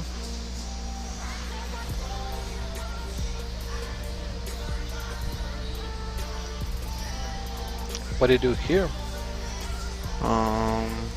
I would probably question going with top left, going a round table, because try to come around. Bottom right's really difficult with the rail there. Yep. But top left's still difficult too, because you gotta hit it hard. Huh? And what I would have done is possibly bank the 8 ball Cross corner, because that's easier to get back to the have 9. the cue ball come up. And if you miss it on the short side, then the cue ball actually gets to the middle of the table one more time. But either way, it's kind of tough to make the shot and get shape. So good shot there by Natalie. Thanks, Steve. We will be waiting for your message.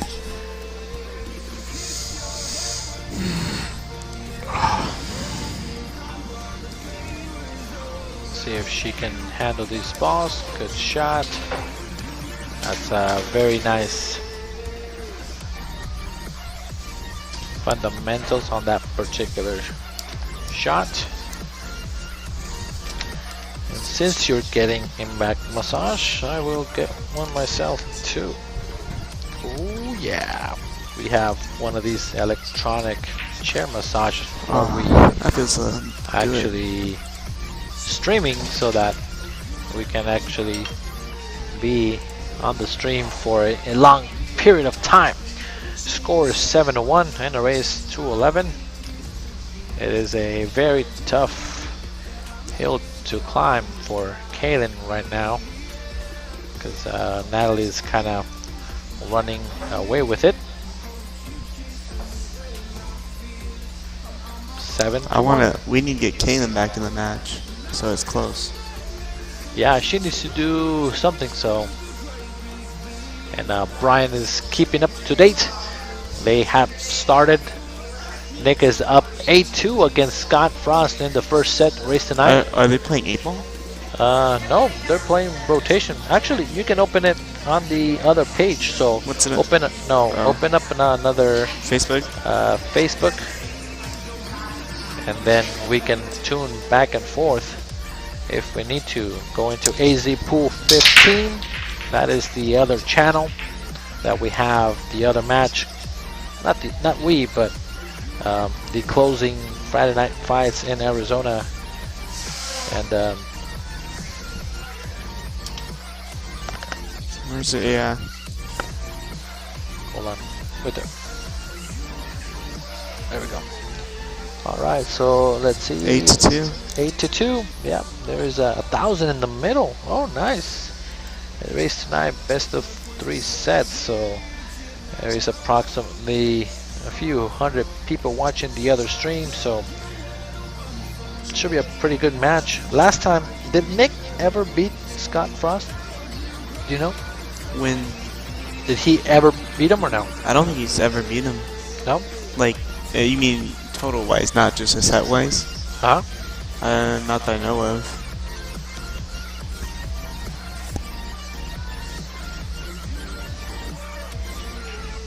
Nice cut on that one. That's pretty good. She overcut it. That was the way to shoot it. Unfortunately, though. What would you do in this instance? She can see it. She can see the whole ball. You sure? Yep. Oh no. No, never she mind. can't. I would say it like that, maybe. I think she's got to aim more to her left. I thought she had to aim more to the left. Spun it too early. Nice attempt, but I want to see Nick win this set. And oh, Brian is saying that this is the last of the quarantine Friday night fights. They will continue at Main Street after this, so that's cool. So they can actually come or go and watch. I wonder if they're gonna continue to play on a bar box, or if it's gonna be on the big table. And Gilbert is saying, on what page are they playing on?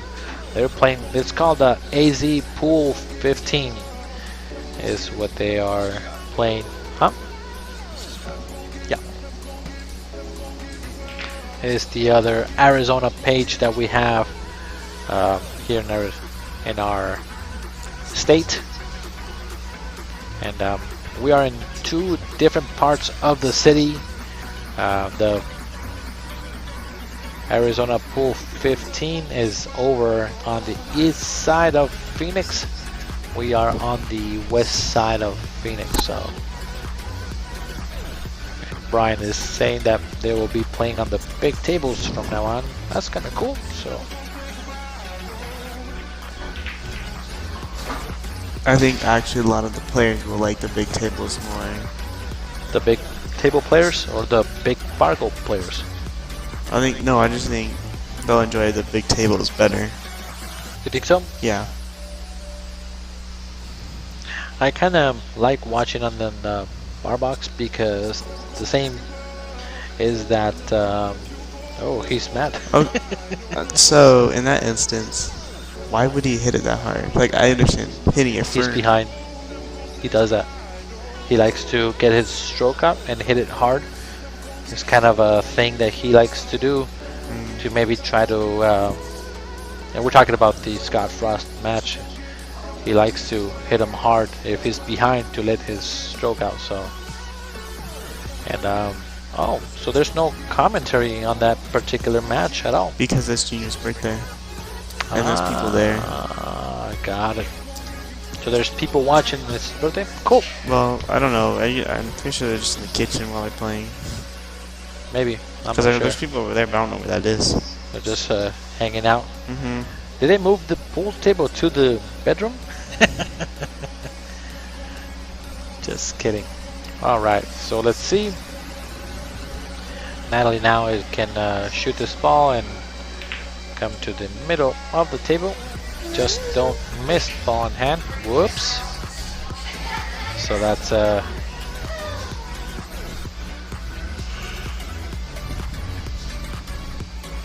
both 1-1.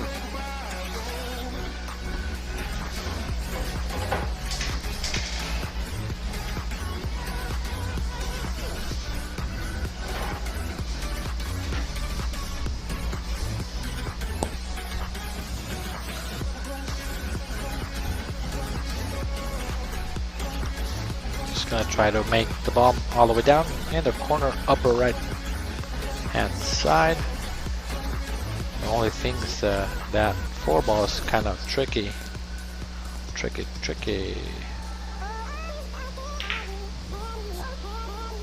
Nice try.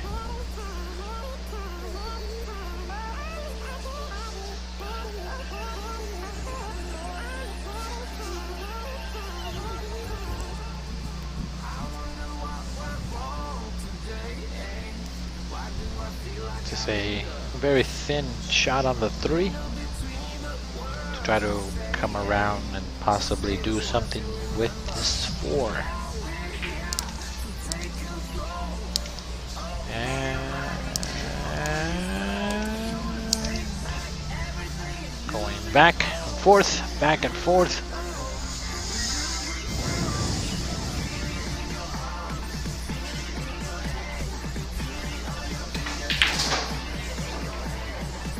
Oh, okay.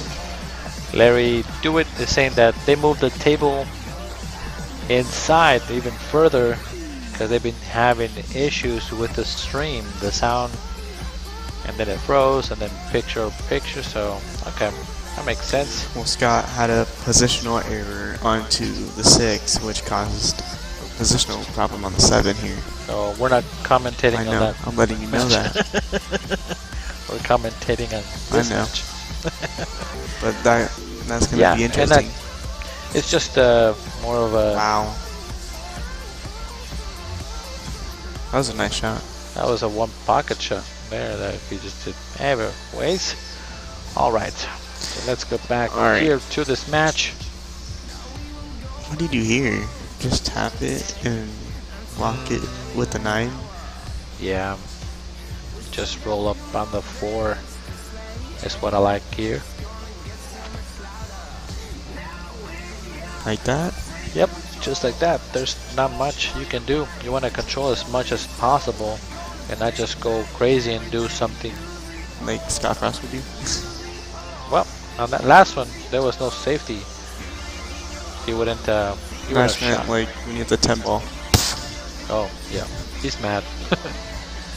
It's just frustration that he's down. I'm not sure what happened earlier, so yeah, I'm not sure either. Let his stroke out on the last one.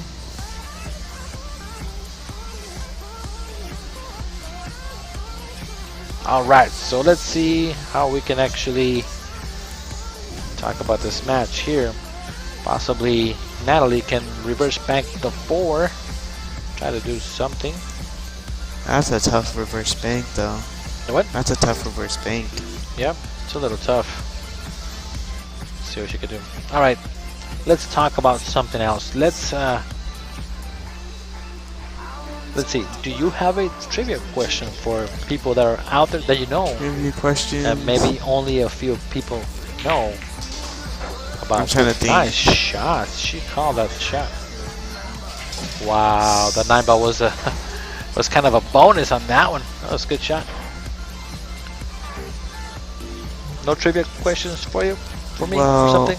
It's not really for you. If anything, it'd be for all the viewers. Okay. Because, alright, so a lot of them know that I'm 17. And yes, I have played in APA. But what do you guys think my not my Fargo, but my APA rating is? Oh, you're doing that APA. What do you think my rating is? I want to see what people would think. I think it's You know it. I know it. I know your rating.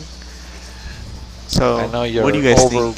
I know you're overrated. No, I'm just kidding. So what do you guys think my APA rating is?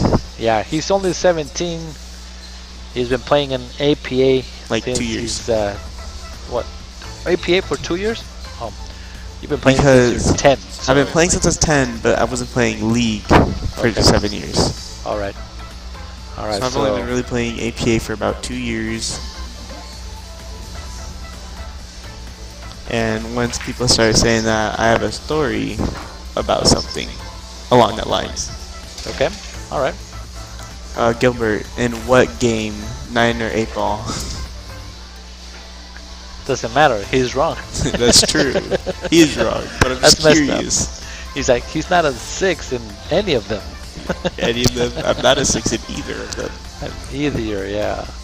Cindy's saying that 8 or 9. Hey, Michael Webb is saying you're a 7. Yep. Michael, I'm a 7 in 8 ball, and Cindy got 8 for 9 ball.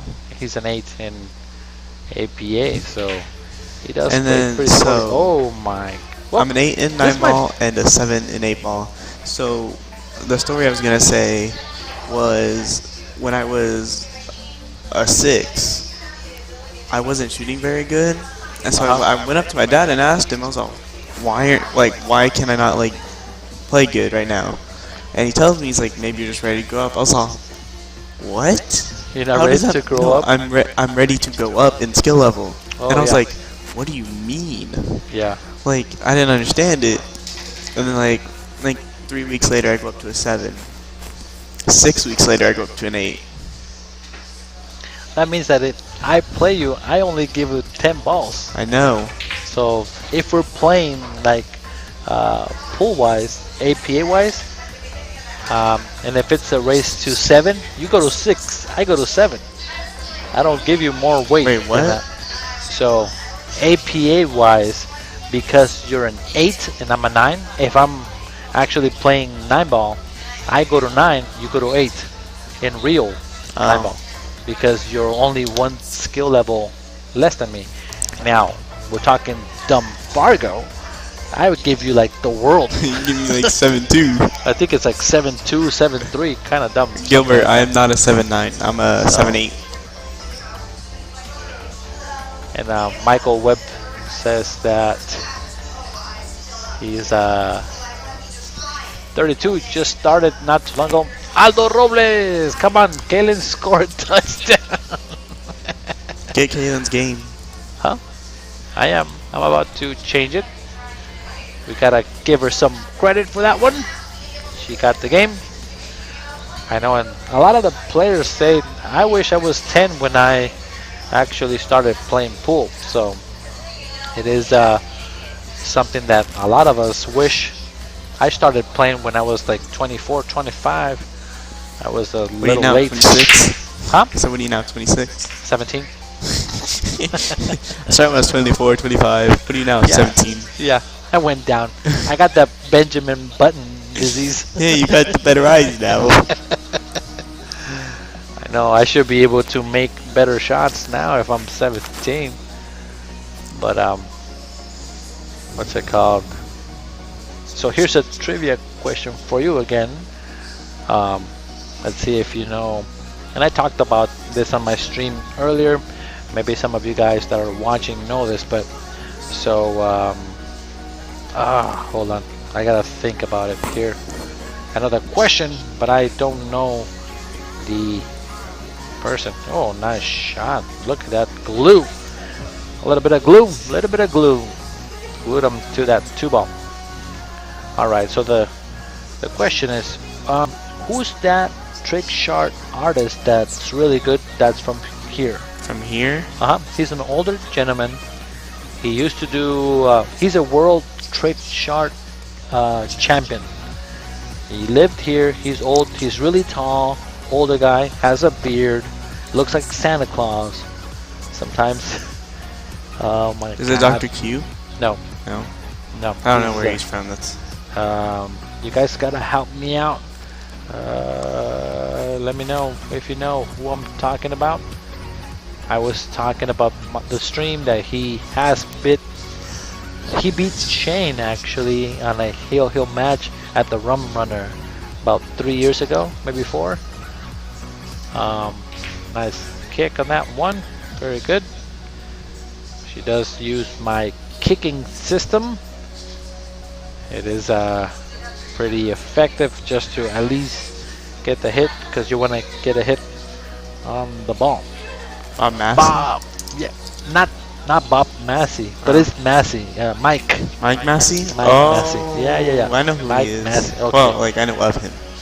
All right, so Mike Massey, he's a world trick shot champion. He's got a bunch of titles and everything. So I knew it wasn't Florian Venom. well, he's not that old. He doesn't. I know that's why I knew that. He's Yeah, not he old, doesn't- but he's also not from here. And he's not like Santa Claus looking. That too. All right. So then Mike Massey. Bob So Massey. then, So that doesn't make sense. so then the question was for trivia for you guys that are out there that maybe can actually chime in. I actually talked to him, right? So then I said, so when you were growing up and you were practicing pool, because I always like to know how they practice. I just like to know. I asked him, what is the best way that you can practice pool to get better? That was the question that I asked him. So now it's trivia. According to Mike Massey, what is the best way to practice pool? I would guess drills. Nope, he wasn't talking about drills. There's a specific way that he likes to, or that he practiced way before, back in the day, that actually made him a really good shooter, because he shoots really good. And he's old. Oh my God, he's old. And it looks like he shoots like he's younger.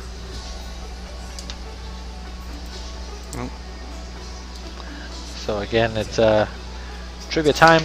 What is the way that Mike Massey says that it's a good way to shoot? John Scholl says one arm. Nope, but he's a really good shooter with one arm. Who, Mike Massey? Yeah, he's got a steady hand for being 100. So I'm just kidding. But he's really awesome. So, and Gilbert Duran, you cheated. You knew the answer since No before. chalk on cue ball? Not on the cue ball. Practice with no chalk? Yep, practice with no chalk. That's the answer. Yep. He did say that that is one of the good ways to actually. Did he tell you why? Yeah, because you learn to hit the ball and make the balls with true center, and you're not putting any spin on the ball. You're just making the ball. So that really teaches you to make sure that you can simplify the game and make the balls with no chalk, true center. So. Because if you hit anywhere right or left, then you miscue. Yeah, I tried that for a little while. I got frustrated. So then I said that we want to do a tournament where you use no chalk at all. You yourself specifically? Like or you're running a tournament? A tournament. You're gonna run a tournament. I want to run a tournament. That says you can't no chalk. No chalk. The no chalk tournament. Good shot. Come over. She's waving at the balls. Come on. She got there too. That's pretty good. It's kind of cool when it's a great shot and they get shape. Brian Hanaway tagged the better player in. I do have that tournament. I do. Did you see? I ran the Tag You Are It tournament over at JJ's. Have you heard of that tournament that we run? No, maybe. So, I don't know. Okay, so what happens is that it's a 3-person team, and then it's of course handicap. We used APA. APA is what we used. on that one, but it was no more than 15 points. So you have to, if you're a 7, you get to shoot with a 4 and with a 5. No, a 7, 4, And 11, 3. 11. No, It must have been 3 and a 5, so 4 and 3 4. and a 5. So 4 and 4. So 4, 8. 7, 15 4, points. 7, 5, 3. Or Is what you 7, 4, had. 4. Or 7, 4, 4. Or 6, 5, whatever. So then when you're playing your match, at any time you can tag your player to take the shot for you, and then you come back to the table and continue playing. That's weird. It's kind of so instead of actually taking a timeout, you take a tag, and the person How that's often shooting, can you do that? one time a rack. That's it. So then, for example, say that Kaylen is shooting, and or we are her partner. She's like tag, and she tags you. Can you tag one for each partner, or is it just No, once just a rack? one tag for the whole rack. That's it. That's interesting. Yeah, and it's kind of cool. So, and then at the same tournament, and then the other tournament that we did is I missed for $5 tournament, where randomly I would be like not facing the people that are shooting, and I say, whoever misses the 5 ball next gets $5. And then if somebody misses on the 5, they get $5. That's weird. It's kind of funny. So then I specifically. What if it was a hill, and they purposely missed the $5 or the $5 and they lose the race and they don't place in the money. That's exactly what. Not that it's exactly what happened, but we played. We did a tournament where I specifically looked, and you know Diana Leon at all? I don't think so. Okay, so it's this girl that she's from New York, and she's kind of loud, and of course she's been on my team. I love her to death, and it's cool. But she was on the 9, and I said, whoever misses the 9 gets $5. She cursed at me. She was so mad. Did she miss it? It's hill. You want me to miss the 9? You're crazy. And she ended up missing it. I mean, making it. So it's kind of cool. I know that it seems like it's partially sharking though, but it keeps it fun for the teams that don't make the money or don't get into the money. Maybe a player from your team gets at least $5 or $5 That's here. funny. Sometimes it can be $10. Miss the 5 gets $5. Yep. And I said it really subtle. Whoever misses on the 5, it's $5, so that it's not sharky. They get $5. And then the other one was whoever scratches next gets $5. So she would be shooting the 8, like right there, and she would rather scratch and gets $5. So it's scratched on purpose. So it's kind of funny.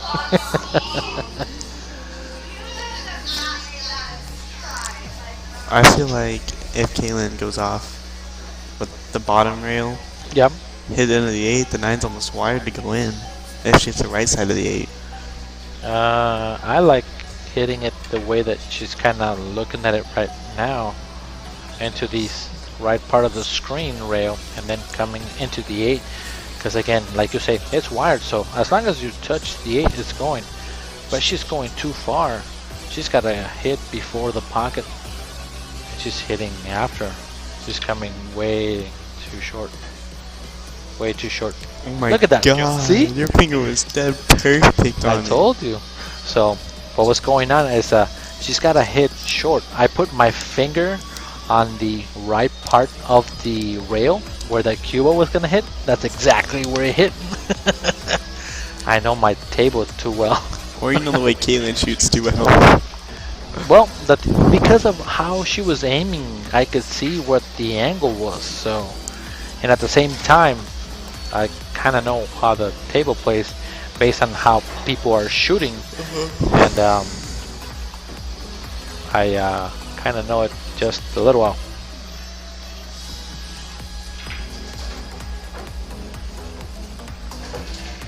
And it's a little long on this one. It's gonna be a little tough, but it is makeable.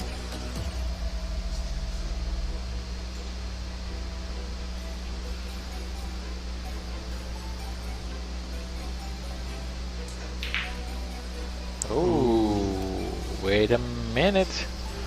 Wait a minute. This is still a difficult shot, though. No, this one's pretty easy. Don't say that. It's a back cut. It's harder than being. I used to have a person before that said that that particular shot was really hard, and I'm like, you gotta be kidding me. It's super I just said easy. it's tough. No, they said it's an impossible shot, and I'm like, what? I think they want to take a break. I can't make. We can't make a shot like that, so it's crazy. All right, so we have reached the 10 rack right now, so we're gonna go ahead and take a quick little commercial break. We'll be back in just a minute. Don't go anywhere. We are still going to keep shooting. Thank you guys for tuning in. Be back in a minute.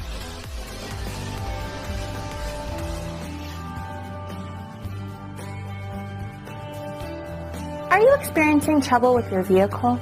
Is it time for repairs? Or maybe just time for a checkup? We would love to help you. When it comes to vehicle care, you need an expert who will be able to assist you quickly and get the job done right the first time. Don't trust this job to just anyone. We are the top auto repair service in the area, and we will handle all of your needs in a quick and professional manner. And remember, the longer you wait, the worse it can get. Don't delay any further. Contact us today. We look forward to hearing from you. Oh, sir, that was my grandma's. Ugh. Don't worry, ma'am. All of your stuff is in okay hands. Just okay? Well, they don't give 2.5 stars to just anybody. Here you go. What's this? It's your piano. Hold this for a sec. We don't have a piano. No. But the neighbors do. Just okay is not okay. Looking for a moving company that's on time, isn't milking the clock, and doesn't charge for shrink wrapping items, disassembling, and reassembling furniture? Would you value a team of hardworking guys that care about your belongings? No, really. Like, if any of your possessions were damaged or lost during the move, they'd cover it that same day. Well, Aaron Movers in Phoenix is serious about quality service, and we feel like we've mastered the art of moving. Since 2001, we've grown our well-known reputation of precaution, speed, courtesy, and planning. We've held every member of our team to a high standard and have never dropped the ball. Now that I think about it, we haven't really dropped much of anything over the last 17 years. We understand that nothing we touch belongs to us, and that we need to handle your belongings better than we'd ever treat our own. Because, in case you didn't know, you're the boss on moving day. Listen. Our team honestly just wants to help you get your items moved from point A to point B as quickly and safely as possible. Our custom-built trailer plays a big role in our ability to do this by reducing trips and lowering costs. We'll even set things up at point B for you. Our 5-star rating proves that hard work pays off. With hundreds of satisfied customers across the great state of Arizona, we want you to experience moving as it should be. Whether you're moving into a new office, transporting items out of the state, or settling into a new place to call home, Aaron Movers wants you to focus on what you'll be doing once you get there. Don't take a risk, and we'll take care of the rest. Click below or call Joe at 602-703-0078 to learn more or to get a free estimate.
Do you need to sell your house fast? Well, you've come to the right place.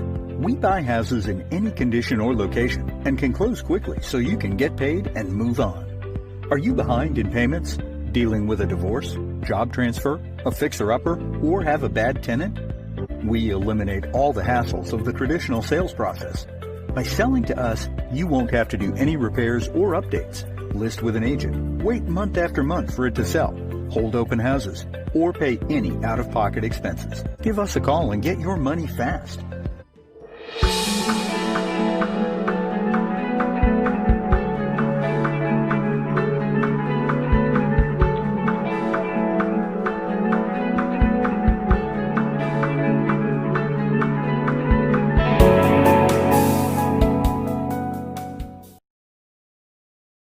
Do you need to sell your house fast? Well, you've come to the right place. We buy houses in any condition or location and can close quickly so you can get paid and move on. Are you behind in payments, dealing with a divorce, job transfer, a fixer-upper, or have a bad tenant? We eliminate all the hassles of the traditional sales process. By selling to us, you won't have to do any repairs or updates, list with an agent, wait month after month for it to sell, hold open houses, or pay any out-of-pocket expenses. Give us a call and get your money fast.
We are back here at the K2 pool room.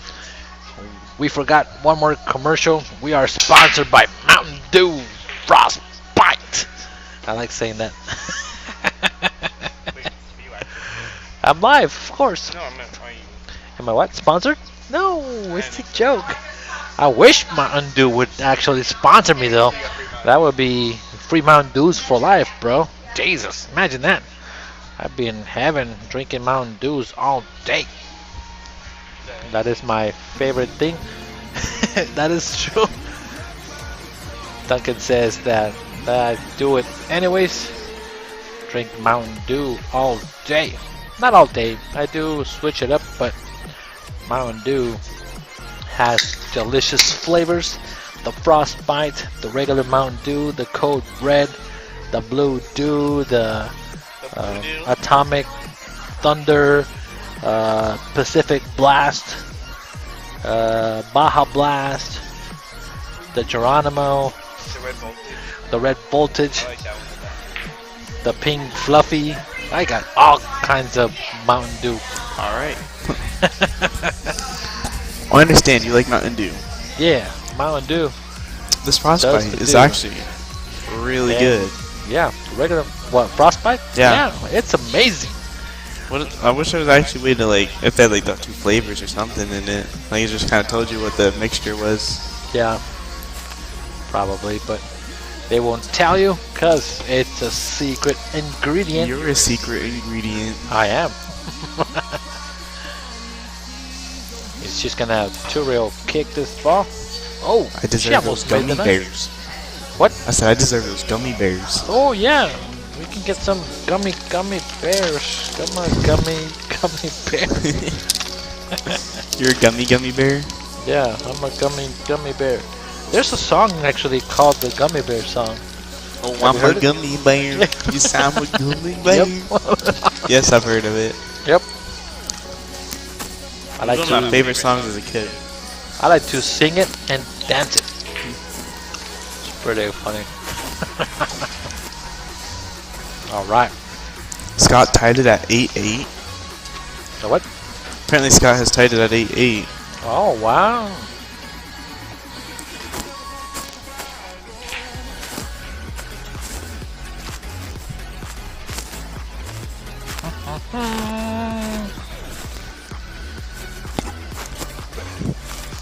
We are both munching on gummy bears just in case that we are quiet.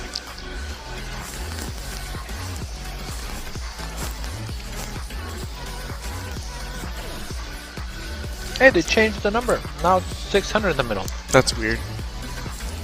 It was 1,000 earlier, and now it's 600 in the middle. Wonder why it got lower. They probably had a mistake. Maybe.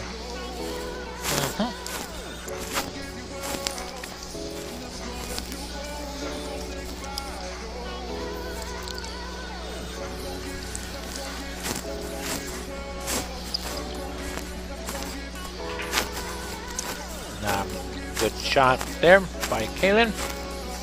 Trying to play safety. Not too bad, but getting to the 3 is gonna be a little tough. I think you're rubbing on the mic while you're chewing. Just put it a little bit away from your mouth, if you don't mind.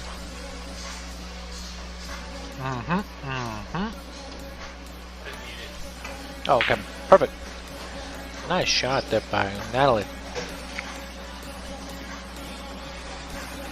She can try to play safe and put the cube up behind the 4. She slowly rolls it here. She is calling this side. Thanks, John. We try to keep it light.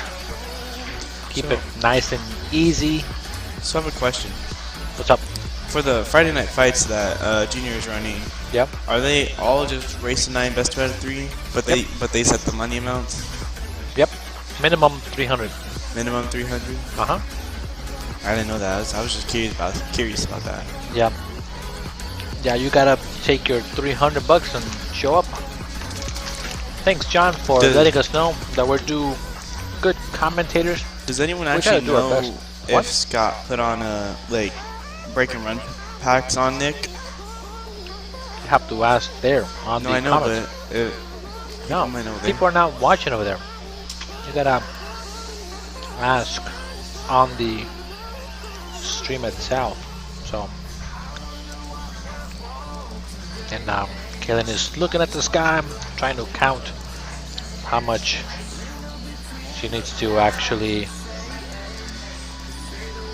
reverse spin, or like actually putting one tip, aiming at the second diamond, coming short, more short. Oh, falling ham. She did the math right, just didn't get the result she wanted.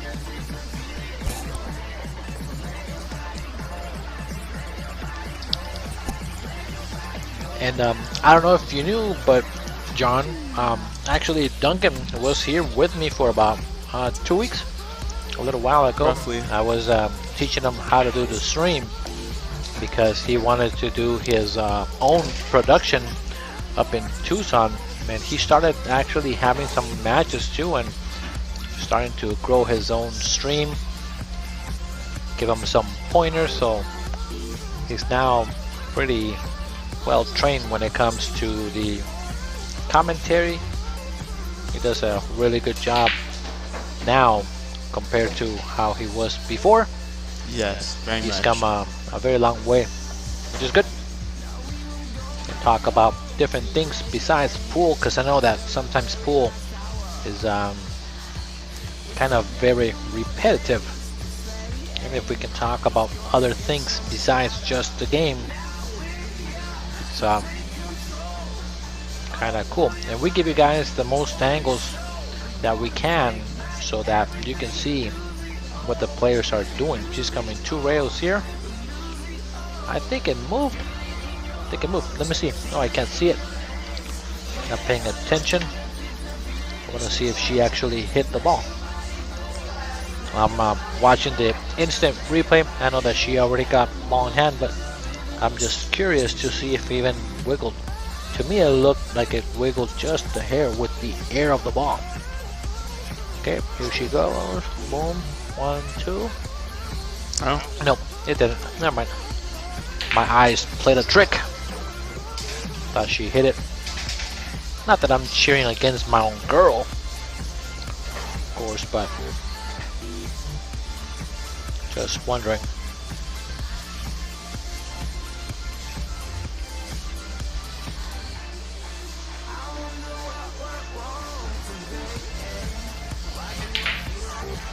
Oh no.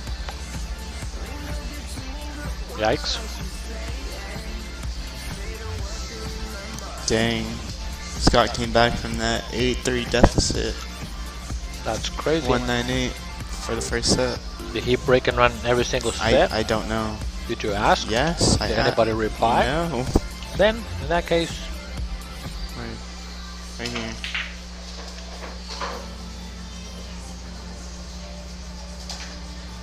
let's go back. Quick send message. Oh. Never mind.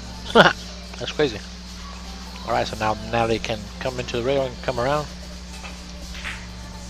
Oh, she tried to do that. She just hit the rail too early. Ended up missing the shot.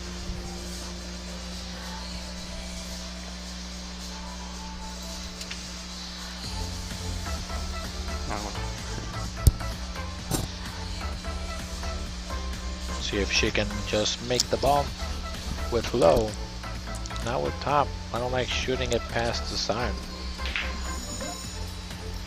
She gotta make the 7 first. Yep, but she hit it too hard. The shape for the 8 wasn't there, so even if she makes it, it's really tough. I mean, even being on the shooting past the side pocket with it being that far off the rail, it's not that bad.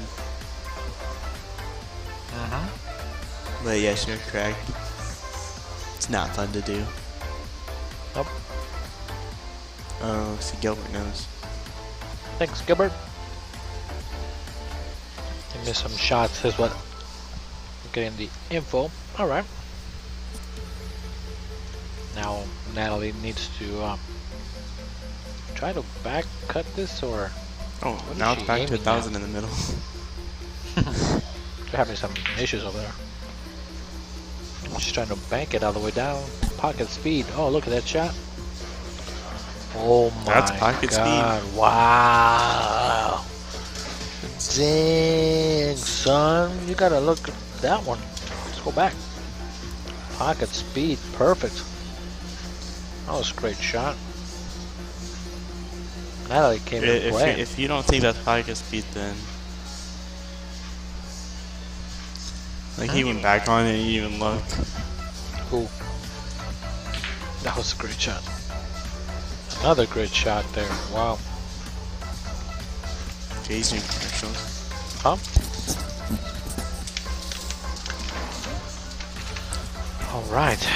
Let's see if she can handle the last. You're dropping my gummy bears, bro? No. You will get killed up in this. But he didn't really set it in my hand. Oh, good shot. And she's now straight on the 10 for the side.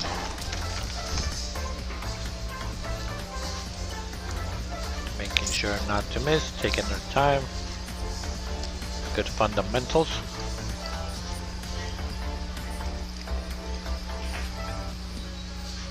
Oh, whoa, whoa. Oh, missed it by a hair. Keeps missing on the money ball so far. That's 2. She better cut this in the side. Yep. Just maybe like a stun shot kind of cue ball. You don't It's really really tough. I like actually hitting it with low, right? Well, you mean inside though, right? Huh? You mean inside? No, outside. No, in the side. Yes.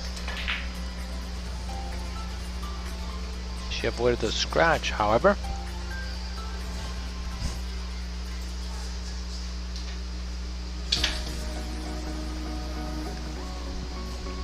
And Cindy is back. Thank you for tuning in. Do appreciate it. I think she just hit it too hard. Yep. Because that's a spin shot. Oh yeah, yeah. Kaylen's was a spin shot. Yep, that was a spin with outside. To avoid it. It was a stroke. A stroke. Because it was bottom right. It was a stroke spin shot. Yep. But it didn't have to be hard because the object ball was only moving a couple inches. Yep. Just her aim was a lot off. I just think she hit it too hard. Cheese balls. Cheese balls, cheese balls. Score is 7-4 in a race to 11. Now again, if you guys are part of the K2 Productionz, thank you very much. Do appreciate it. But again, if you guys are part of K2 or not part of K2, make sure that you guys actually subscribe to our channel. We do have a YouTube channel at K2 Productionz with a Z, where you can go back and watch the streams if you want to. Some of our players that come here like to actually go back and watch them.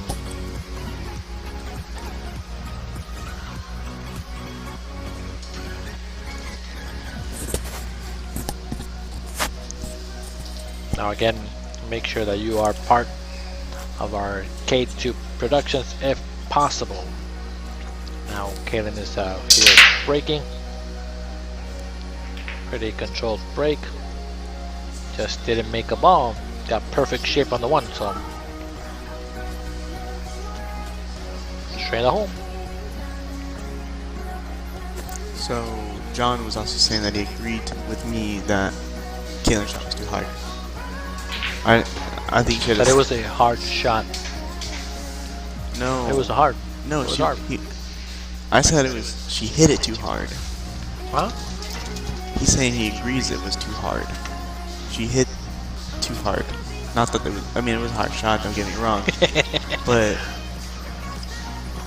she hit the ball too hard. Because she gotta. I would use more of the spin to throw it in. Than force it with the cut. Speed, yeah. Again, they are pretty new to the. Well, she is pretty new to the game, so. Kaylen? She'll learn. Yep. She's only been playing for about 2.5 years. So I gotta give her some credit that she has come a long way to actually get where she's at. Again, hit it 100 miles an hour. That's Kaylen's okay. speed. Kaylen's speed.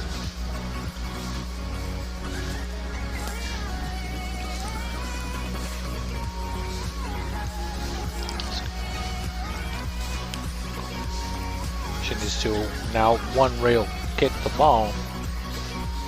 Nope. Or she's doing the El Jumpo, which we just, or not El we, but Jumpy. Carlos worked on with her. Alright, so let's see if my practice worked. This is exactly the same jump shot that we practiced for about an hour.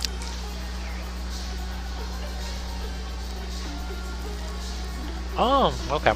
So when they play pool, in order to keep track of the games and the score, the players move the coin up the table to keep score. So when you are looking at the table like we are looking, the middle part of the table where that red label is on the center of the bottom rail of your screen, that is the 0 point.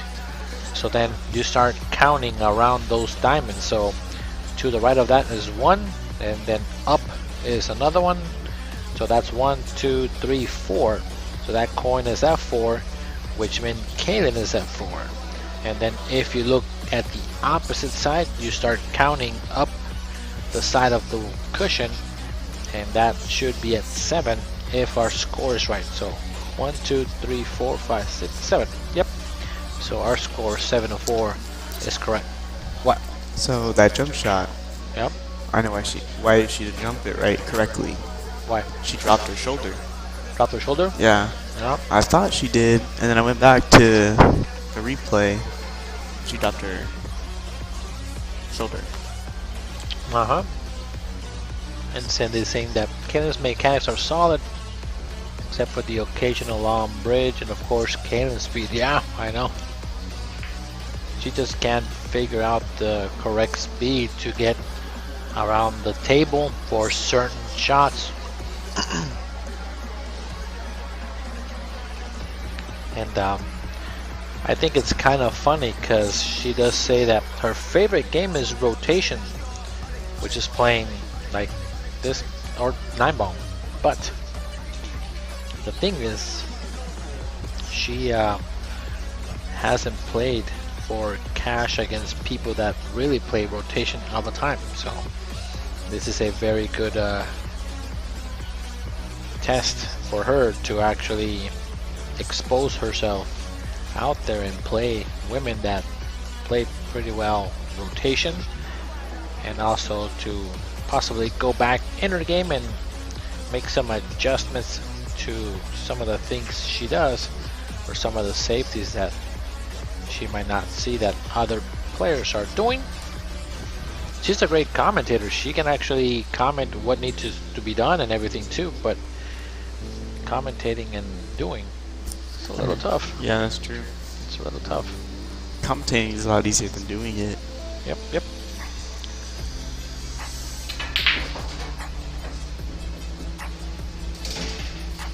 Of course, John, no problem. I agree and enjoy answering any questions that come in. So, pretty easy to help you guys out. Kaylen has a kick shot on the 5. Now this one I like coming 3 rails actually. Coming Yeah, from because you have a behind chance it. to go 2 rails. But Well, there's a reward for this one. So if she actually comes 3 rails, makes that 5 ball on the side, the Cuba floats towards more the 9. towards this 9, and she She's can going make 2 rails now. the 6. But she's going now. But she's going to hit towards the 9. Yeah, right at the 9. It's exactly where we called it.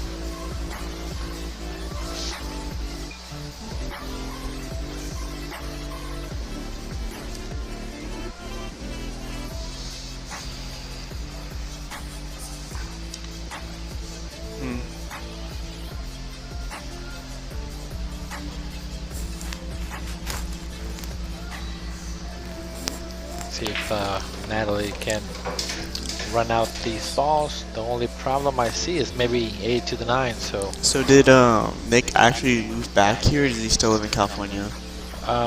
he actually moved back from California. Yeah, because I know he moved to California. I didn't know if he moved back or not. Whoops! That was straight in there, kid. Because I know he moved there for a job at the casino, right? Yep, he was a manager at the Hard Rock, I believe, one of the casinos in California for a little while, and then after that, he came back. That was the whole purpose of actually him leaving there, getting some experience of manager, and then coming So back. it was kind to of this like town. a short-term. Yeah, short-term move was what he was looking for. So So it wasn't even really a move. It was kind of just like a vacation. Yep. For a little bit.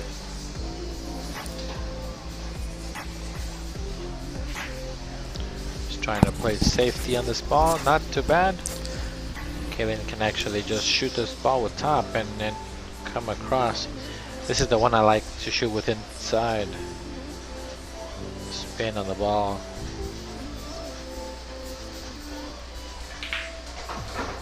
Like so.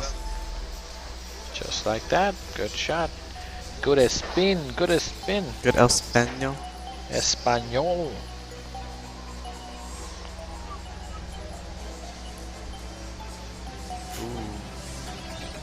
That's an interesting spot.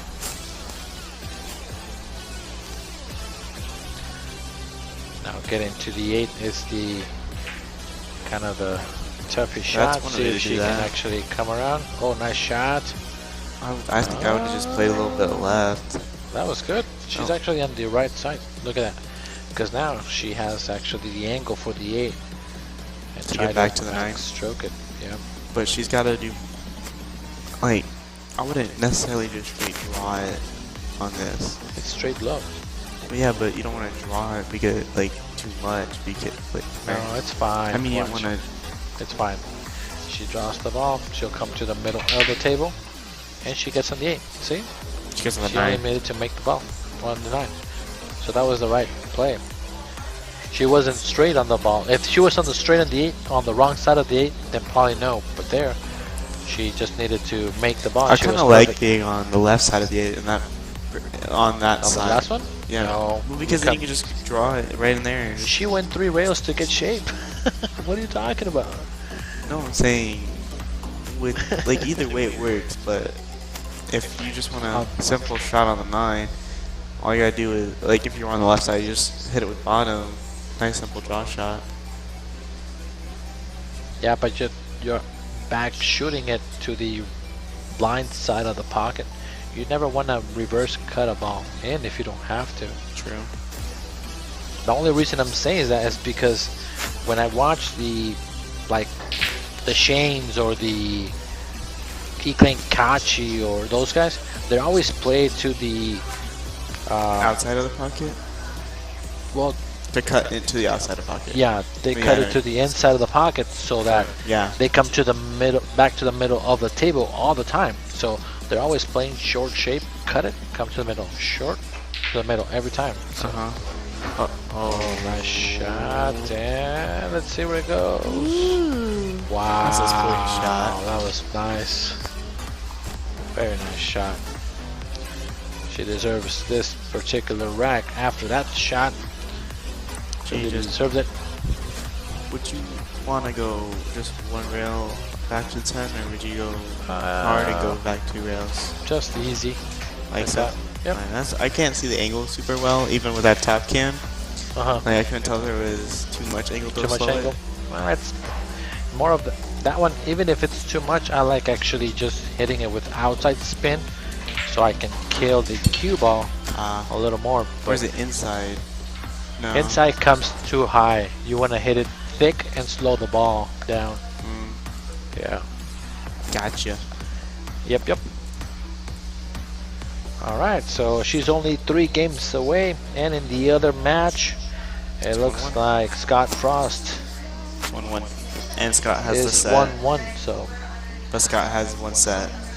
Scott has 1 set. They haven't put the set score Yeah, they there. have. Oh, okay. This is the racks here, and those are the sets. Oh, they need to fix that. I like actually, like we have it here. Where you What have we do is we put sets the up there. set score up in the top, so And that then the people race. know how many. Yeah, and then the race at the bottom. So it's kind of cool. Actually, for future, there's an app actually, and I was trying to see how I can actually make it into our software that we use, where we just push a button and it automatically adds the score, or maybe like an inning or a forced error and things like that.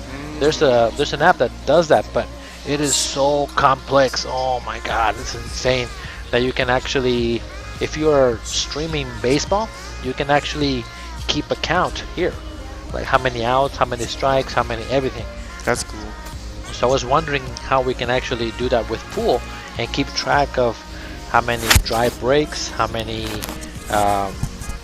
balls on the break were made, and things like that, just to keep stats of everything that's going on in a match. But Yeah, that makes we sense. just haven't played enough with it to actually figure it out. But again, that is in the future of what we might do for our pool players. So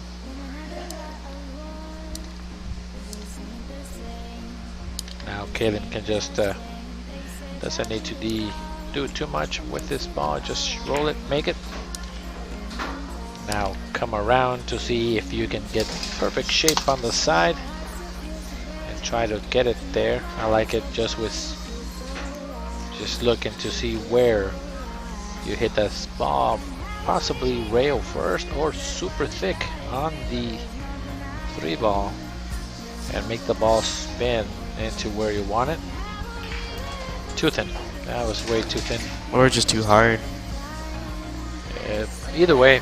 Yeah. It was either way. I like hitting it super thick. With outside English? With outside, to all the momentum is on the outside. Speed is on the ball you're pocketing. Because this is how the theory works about speed, okay? So whenever you're hitting the object ball, if you're hitting 50%, it means that if you're hitting the ball at 10 miles an hour, 50% of that goes into the ball that is being pocketed, and then the other 50% goes into the cue ball. So when you're hitting at 10 miles an hour, 5 miles an hour goes to the cue ball, 5 miles an hour goes to the object ball. If you hit it super thick at that 90% thick, that means that 1 mile an hour goes on the cue ball, 9 miles an hour goes on the other ball. So again, you gotta figure out what percent of the ball you're hitting, and then at the same time adjust your speed just to make sure that you get to where you want to go. Okay. And there is actually a specific mathematical equation where, depending on your stroke and how long your bridge is, how much your backswing is, you can definitely find out how many diamonds you're gonna actually travel, forward or backwards. Yeah. Does that make sense? And it's something that I think the people from Europe actually developed, and it works really well.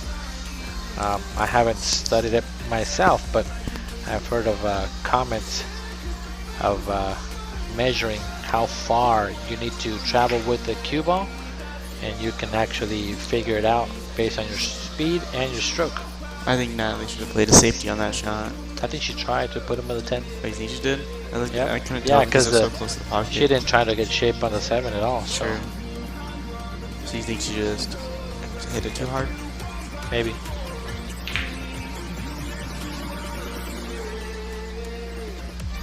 Kaylen's rushing now. She's a little tired, I think. I could see it. Yep, John Scholes with the same physics. I'm not a physics major, I just make up physics.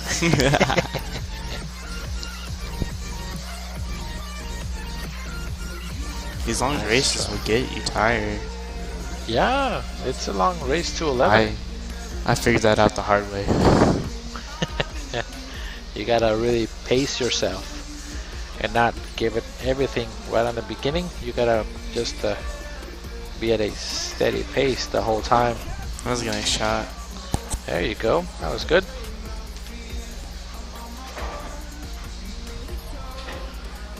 How do you like to shoot this one? I would just... Oh.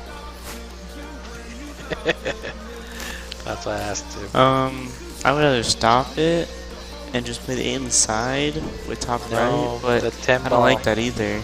So I would probably just draw it back. I like coming forward actually with a left-hand spin. Try to have the cue ball hit the middle diamond on the right-hand side, and then come across so to right shoot hand, the 8 ball on the right side. hand English? More like center. That's too much spin. Yeah, she said a little harder, well, but she would have been now over she goes the 8. right there. It's a short side Yeah, shape. that's a very tough. But myself, again, I like shooting the ball, coming to the second diamond and coming across this way with the 1.5 diamonds and shoot this 8 ball on the side. But it's tough to get there. Thank you.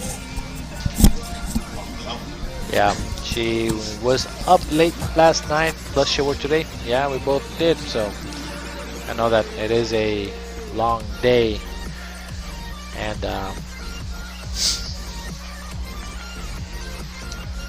trying to do something. And I think she made it. Nope. That's a good thing for Kaylen there. I think she just plays us to the side rail because you can't really get back up. What do you mean? Because you can't do much to get towards the 9 because it's practically straight. Yep. So I would just play it to either side of the pocket if you can. And just accept the shot? Yeah. Yep. That's the easiest shot you'll get. I agree. Unless you're crazy and you're going to play Scott Frost and he's going to go 3 rails. No. Just roll it in. Oh yeah, I know. That's unless you're being Scott Frost. Like that. Like I said, either side of the pocket works. Yep. It's just what the angle is. Just make sure you make the ball and come back up to get a shot of a 10. That's all you gotta do.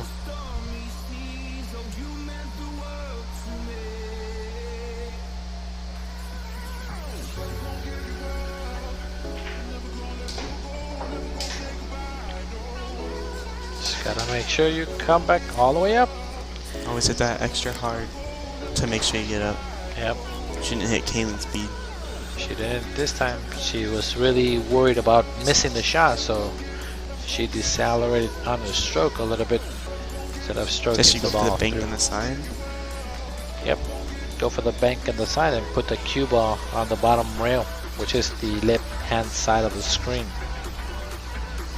just in case that you missed the shot.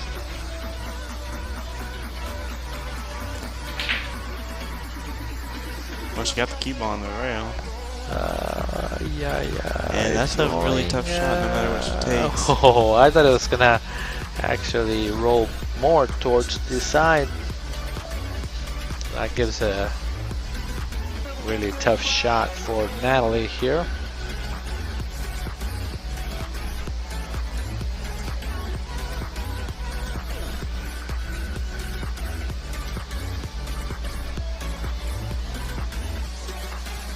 He's got such a long bridge.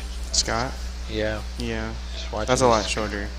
Maybe he just went short. No, yeah, I know finally. he went shorter. I saw what you saw. He was super He was long. on the bridging off the rail and it was long. It's crazy. This is off the rail though. Yeah, I saw what I meant though. He was off the rail and made a really long bridge, which means you have a very unstable cue control. Yep.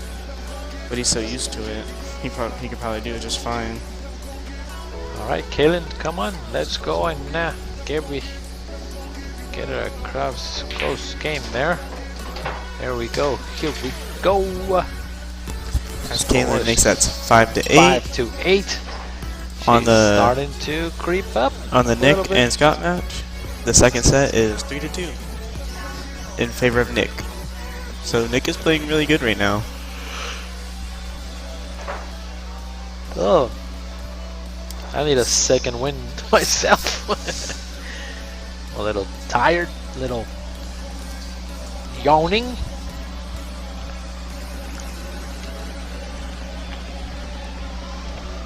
Who would you pick in this match, Scott or Nick? Based on odds, I would take Scott. Based on what you want? Yep, just because of Fargo rating. Yeah, and because it's even? And it's even. Yep. Even Steven. Even Steven. We are digging into our gummy bears here. That's our second win. Maybe. We'll see.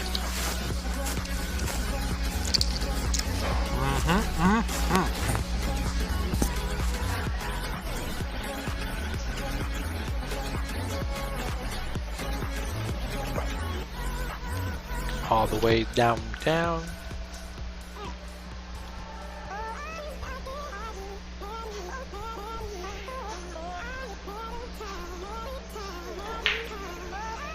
Nice shot there.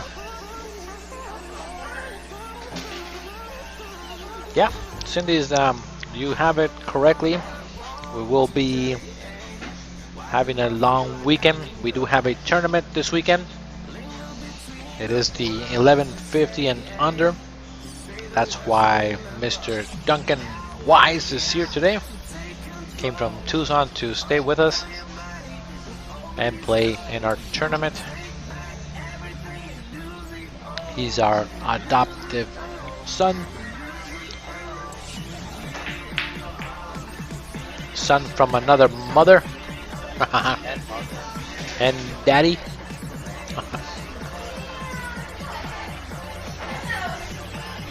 Giving it back to Kaylen here. All right, jump it. Jumpy. No, I like going the other way. She's looking this way. She's trying to make it, that's why. She should have tried.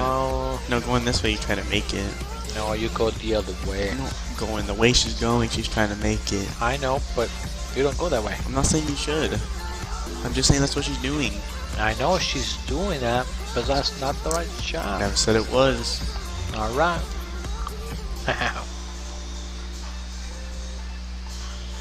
It's a really hard hit. 7 balls on the way. Yep. And she opened the table in the meanwhile. Opened it up. Man, I think the 9 already went in the top left corner, but yeah, on that one, I like going the other way because if you just touch it, she has to do a long combo on the 3. So why not go the other way? A long combo. Yeah. Oh, she yeah. I didn't see it at first, and I saw what you meant. Just a nice, easy roll. Just trying to see where to leave. Cube up for the 4 to get to the 7, which she needs to get perfect angle on it and be off the rail. Uh-oh. Yikes, what happened?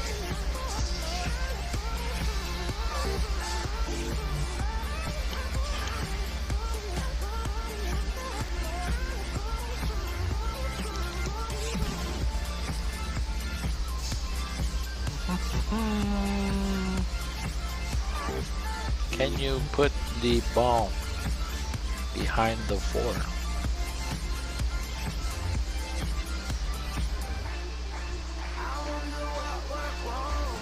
So she tried to do. Yeah, good attempt. It's not a bad attempt. And the 3 on the side.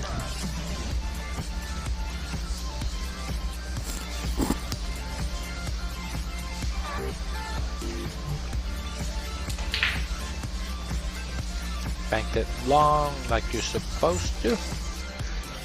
Very tough shot.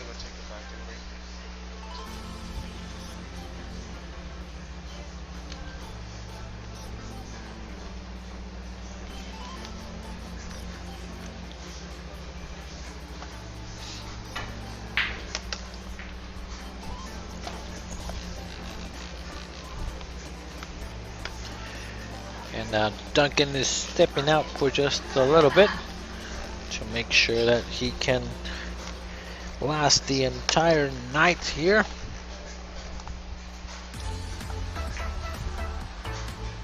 Natalie played a nice safety here. Kaylen can now come from behind and kick it.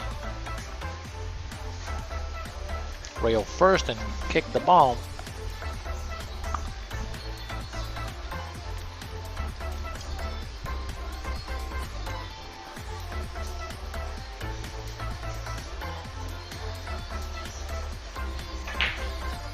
Let's try. She hit it pretty good. Worked out. I'm not sure if the 3 ball goes, but I have a shot here.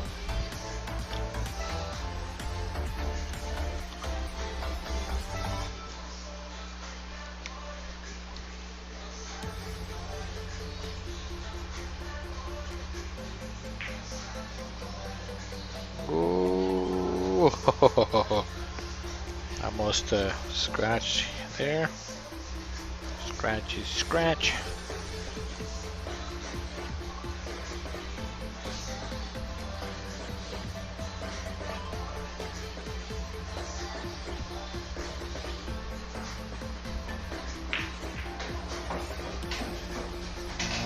She didn't put any low on that ball in order to get the other side of the 4. Kind of poked it, but the draw did not get all the way to the 3, so ended up bumping the 4.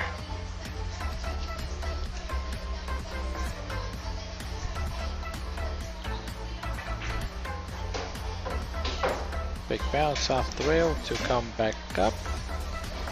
That's pretty good. She's barely off. And make the set. Shoot it all the way down if you need to. Nothing fancy needs to be done here. Just looking to see if... Oh yeah, there's a bit angle on that ball, so she can actually roll up and stroke the ball. So she can stroke it with some speed. She'll be fine on the 10.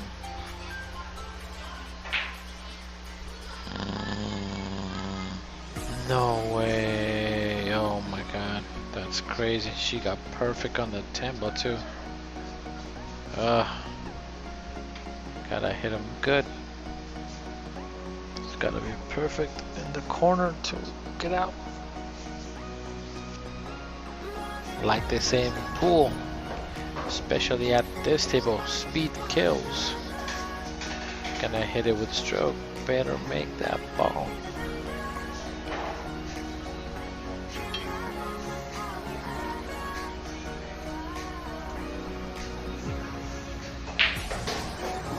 The score is 9-5 in a race to 11. Nope, I'm good. All right, this is now within 2 in a race to 11 for Natalie. Kaylen would have been at 6-8 had she made that 9, and that's a big difference between 6-8 and 5-9. It's only a 2-point game, and now it's back to 4. So that's so crazy how just one point varies between one and another. Oh yeah, Cheetos, crunchy Cheetos are for me. So just letting you guys know, we are also sponsored by Cheetos and Manzanita and Dr. Pepper and Dunkin'. We're sponsored by Dunkin' And Batman. and Batman. Yeah. No, it's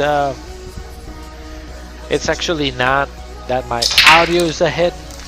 I actually sometimes speak out of turn because one of my cameras is actually about 2 or 3 seconds behind, so I should be commentating on what I'm watching instead of watching the live stream. So that's my mistake, but usually when I watch the stream I should be okay. I'm gonna pause it while I open my Cheeto bag.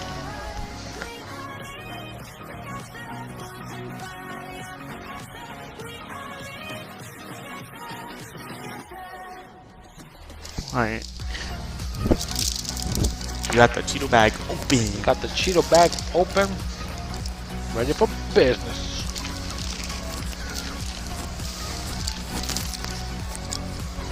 Probably just set it there. That's alright. Whoa. It's a bit popping.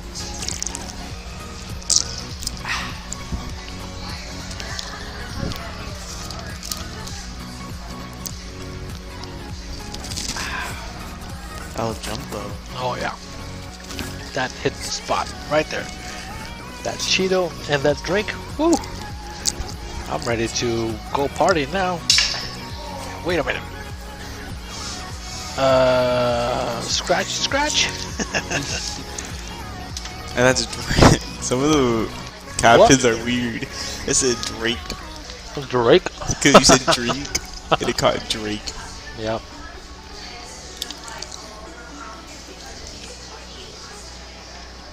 That's crazy because there's a bunch of comments that are not coming over here, so Come on, Duncan. You gotta keep up to see what's going on. Cindy says she's eating sushi and then Snickers ice cream bar. Yum. Oh, nice. That sounds delicious. That's pretty good. Myself, I'm over here. My Cheetos. Because again, it has been a long night. So sorry guys if I'm eating in your ear.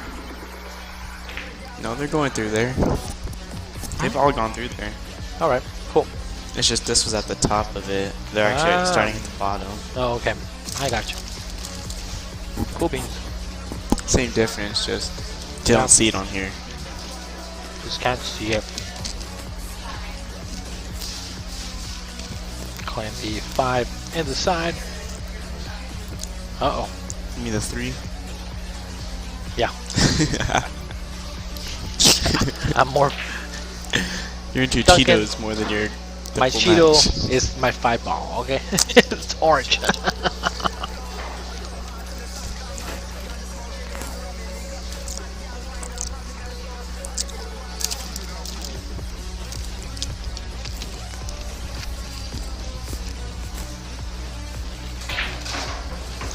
And Gilbert wants to know, who's the guy sitting in the chair?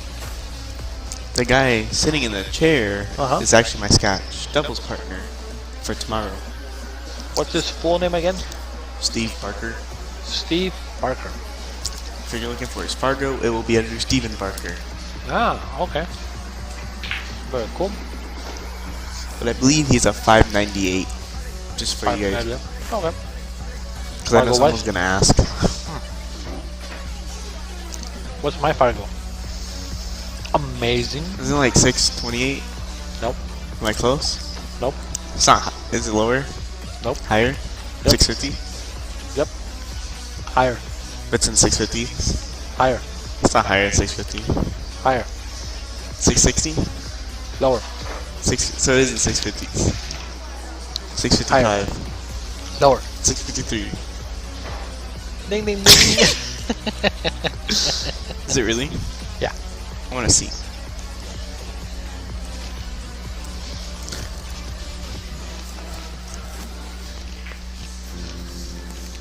I'm a bar box 653 on a good day. That's what I call it. Is it under Luis? Nope. No, your Fargo. Carlos. With the Z? Yep.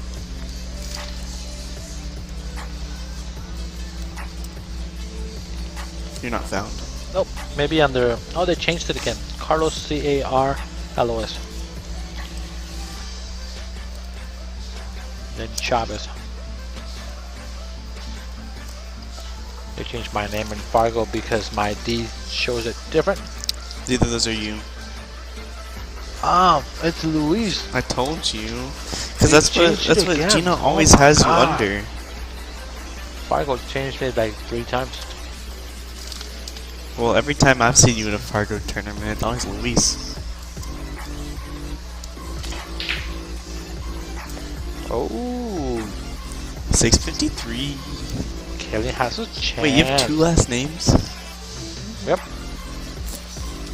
It's my last name and my mother's last name. Come on.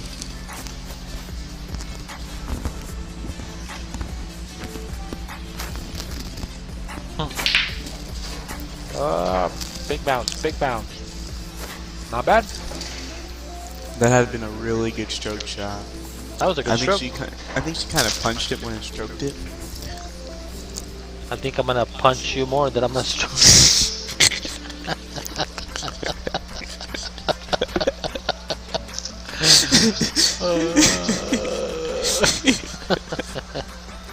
I don't want to laugh too loud because Kaylen was shooting towards the yard.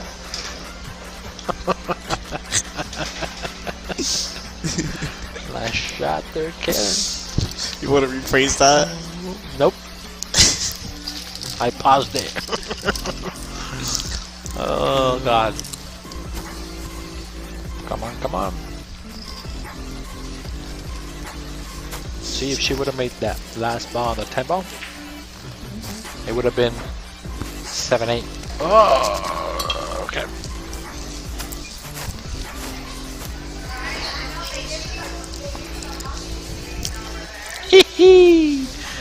We just did something funny because, as you can see, Natalie's kind of sneaking away with some Doritos. And now Steve Baker's also digging for some chips. They're like, wait a minute, what is this deliciousness over here? Yeah, it's called chips, but I don't think he liked anything over there. He's like, man, you guys took all the chips. You don't like anything? They're for you. Yeah, you can have one. Go ahead. The other guy, not you. You pay attention to your game. She just stared at us. You know what I did? Also, I don't know. I'm not even talking She to went you. like this. Also. Oh, and Kaylen too. Oh, she scratched. She just started looking at us. Also. Not that one. Whoops. Yeah, she thought that we were talking to her. So,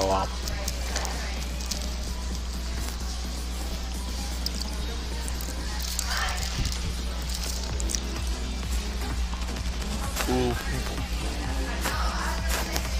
Banana, banana. Right. It's only 3 games. If she can do the whole Chris Robinson thing, she might be able to pull it out. What was she down 4-0? She practically gave her 5. She gave her 5 on the wire, pretty much. Yep. She's within 3, so. Uh-oh.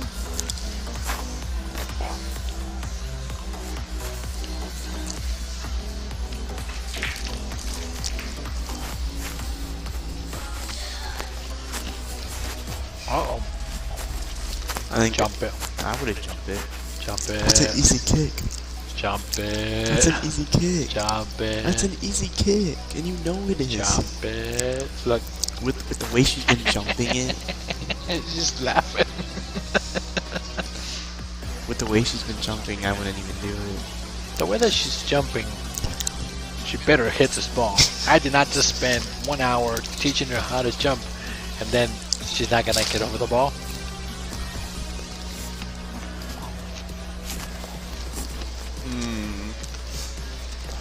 Do you wanna bet on this jump? Hurry. No, because Chicken. she's more apt to hit it with the dart than she's with the. Oh. See, I was gonna bet whatever you wanted to bet. At least $5. Like $5 she doesn't hit it, I would have been bet. But if $5 she doesn't jump it, bet. Doesn't matter. I would have said bet. Anything. Yeah, that she doesn't hit it. Yeah, I don't care. Whatever you said. Yeah, but I was gonna bet that she didn't hit it. I would have said bet. Doesn't matter. There's a 50-50 chance she'll jump it or not. So. She'll jumps it all, misses the 2.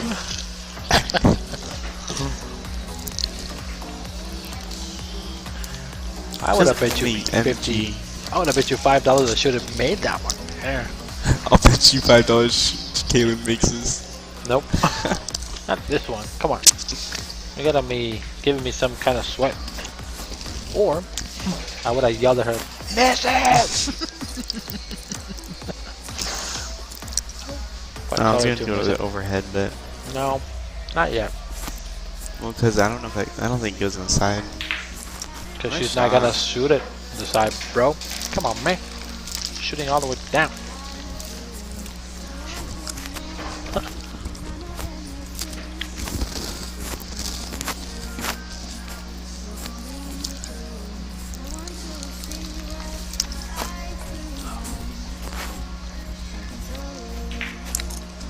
Oh, that was close. All right. Closing the bag of chips for a bit so that we can start talking more about the game and less chips. Chips were delicious. They were good. They got me a second win. I was starting to feel a little tired.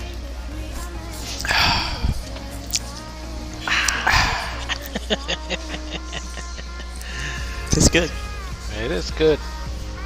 Light 'em up, light 'em up, light 'em back, light 'em back, light 'em back. $5 she makes it. No. Okay. Good call. Good call. $5 she makes it. No.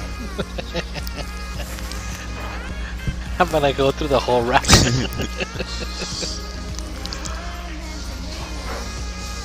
Uh-oh. $5 she makes it. We're trying to see. Deal. Alright, $5. Right. I'm gonna coach her from the seat. Wait, if she misses, I get it. Yeah. Okay.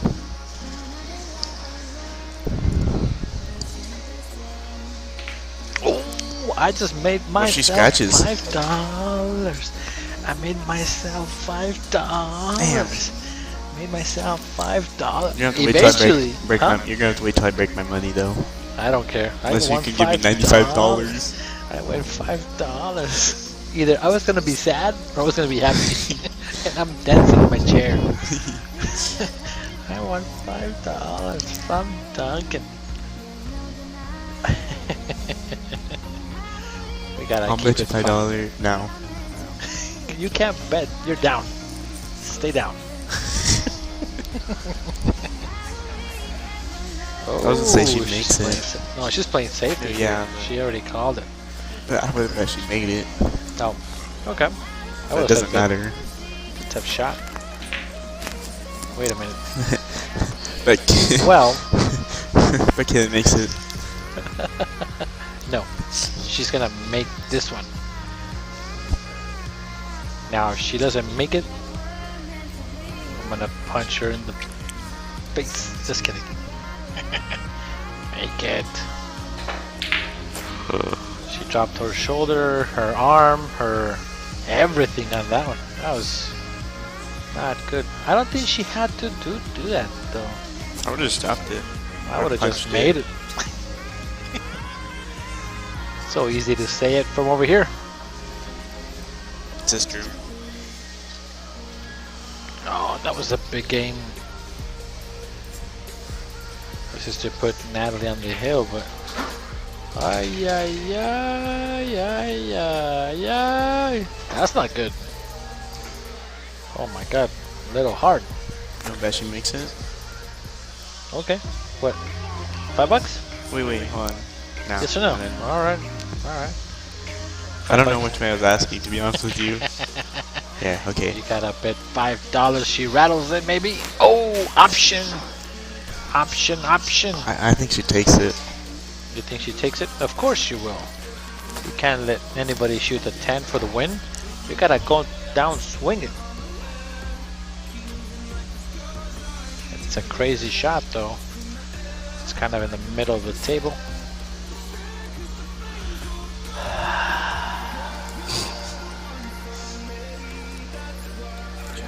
I don't like it. Do you give it back? Mm-mm. It doesn't scratch. You don't think so? It's not even dead straight, so it can't go up. It's a tough shot though. Make it, you don't scratch. I don't like it myself. Because it's the pressure shot, I would probably pass it back to Natalie. She missed it last time, so.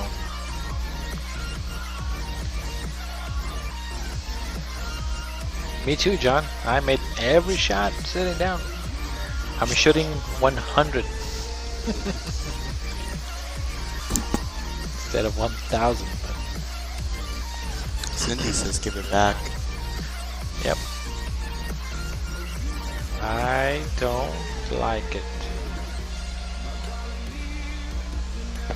Alright guys, let's start. No, what are you doing? Why are you banking, son? Ay. It's option and you're banking. Why? She crazy. But she wants the ball to go up, and away. It's good enough. I mean, she has a bank though. Got a little lucky there. But the bank is now super easy though. That 10 bars bank's pretty easy.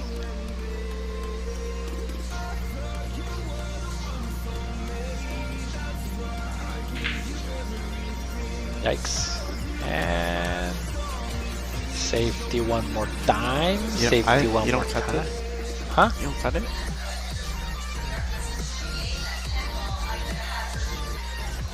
Yeah?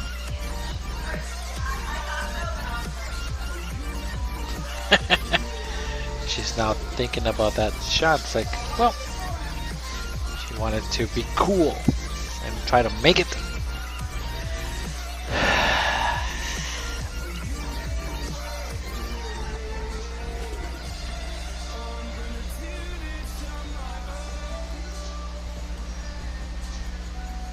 Going to bed? Oh no. Oh no. It's turning. It's turning. It turned in the hole. In the holio. If she doesn't make it. Alright. Now Natalie is on the hill. You like that, but she doesn't make it after she gives it to her. I know. So she doesn't make it. It's crazy. Alright, Duncan. I have a trivia question again, one more time, and also for our viewers. Oh, I need to stretch my leg. Hold on. I got you. And my back. Ah. All right. All right. Trivia question. Trivia question time. Sorry, guys. I was just stretching for the night. I've been sitting in this booth for now since 3 o'clock. 7.5 hours. 7.5 hours, part of it. Maybe Wasn't a taking full a 10 7.5 or hour. 15 break. Tired. And I gotta do it all day tomorrow from 10 o'clock in the morning all the way till streaming matches? midnight. Huh? Are you streaming matches? Yeah. Starting at 10:30 is the first match. So we'll see what can be done. Alright, so here comes the trivia.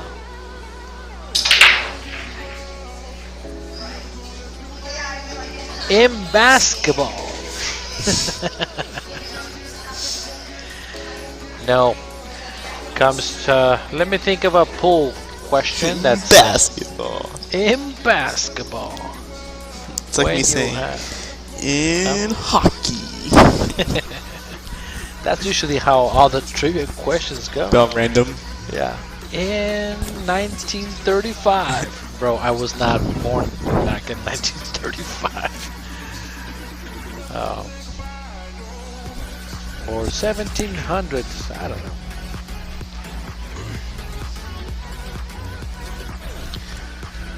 Alright, let me think of a trivia that I know that I read earlier actually this week when I was talking to people.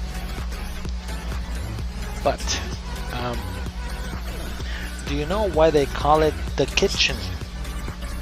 I do not. You don't know? No. Are you sure? Yeah. Positive. I probably do, but I don't really know. Alright, so anybody out there that's watching, does anybody know what or why when somebody's breaking, they're breaking from the kitchen? Why it's called the kitchen? Let's see if somebody actually knows the answer.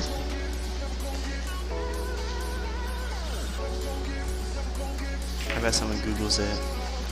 Well, how about you Google it since you're here? Wait, It's right there. same difference. Okay.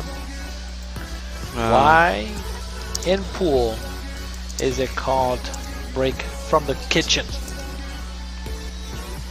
That is the question for tonight, as we are almost ending the Friday female special. Yeah, I know you don't know that, John, and neither does Gilbert Duran, because this is a new trivia question. Actually, I've been talking about trivia questions during the week, and this is a brand new one that I did actually know a little while ago, and if I'm correct, I will tell you why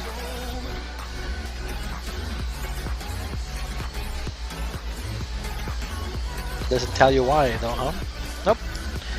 So you have to go into history of pool in order to find out the answer. But in theory, when people were back in the day and they had their pool tables, they actually kept breaking, and when they broke to the kitchen, they actually broke windows, plates, and stuff like that. So what they did is they actually manipulated the table so that the part of the breaking would be actually inside of the kitchen, and they would be breaking out of the kitchen so that they wouldn't actually break anything inside the kitchen. So they would be breaking into the living room.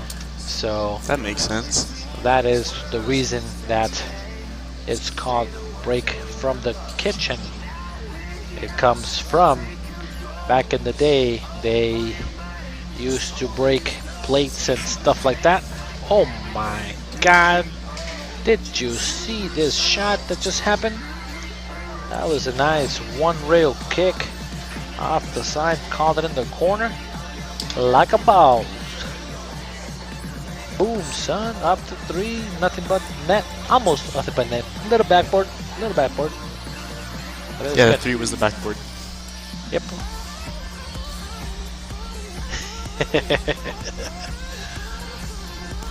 And George Bell says it's because it sounds better than breaking from the living room. Indeed it does. Michael Crawford is also watching, and he has got a new trivia for you. So here you go. It says, what was the original object they used to kit the balls? I don't know what kit the balls. I don't know what that means either. Yeah, that's kind of... Can you rephrase that question? Yeah, I don't know if it's kit or what was the original used to hit the balls. That might be me. So I would guess a broomstick. Cue balls. Huh? Wait. Yeah, So like what a was cue the ball? original? So Was the instead of a original cue cue, ball? what was the Broomstick. original? A broomstick. That's what I would go with. That's what I would think too. Probably. I mean, I was like, hit the balls. What does that mean? Yeah. and then when you said hit, that makes more sense. Yeah. It was. And I'm trying to figure out if you meant like hit. the cue wise or the cue ball. Oh, okay. Because it's still both. You're hitting the balls, but I would guess. So that was broomstick. pretty good. Yeah, yep. I think the original object was a broomstick. Is what we both agree, and we are wrong. A maze. Like the thing that has spikes on it. Maze. Huh? Maze or mace? M-A-C-E. Mace. So the thing that has spikes on it. I'm not sure. That's What a mace, right? I don't know. Look it up. What is a maze? M-A-C-E. I must be too young to know what that is. Or That's what I never... thought it was. Oh, the spikes at the end. Yeah, Oh, that doesn't make sense though. That's crazy. I don't. Back in the no way. That can't. I don't know. That's a pretty good trivia question. Pretty nice. I like that.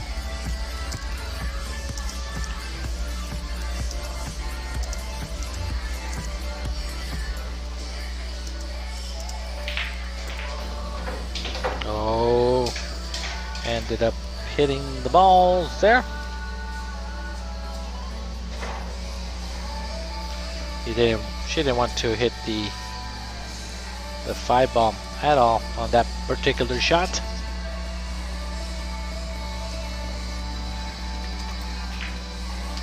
Alright, I'm gonna have my assistant here, Duncan, actually look it up. And since we are coming to the end of the stream, maybe I'm gonna keep asking some pool trivia questions just for the fun of it, so that you guys have a little more knowledge about the pool game itself. I wonder, when was the what's the question? Let me see. When was billiards actually established as a game or patent? Is that the word? Yeah. When was billiards patent? That's a trivia question for everybody. When was the year that billiards was patent as a game? Oh, nice shot there by Natalie. Pretty good stroke. Just didn't get all the way down to the 7.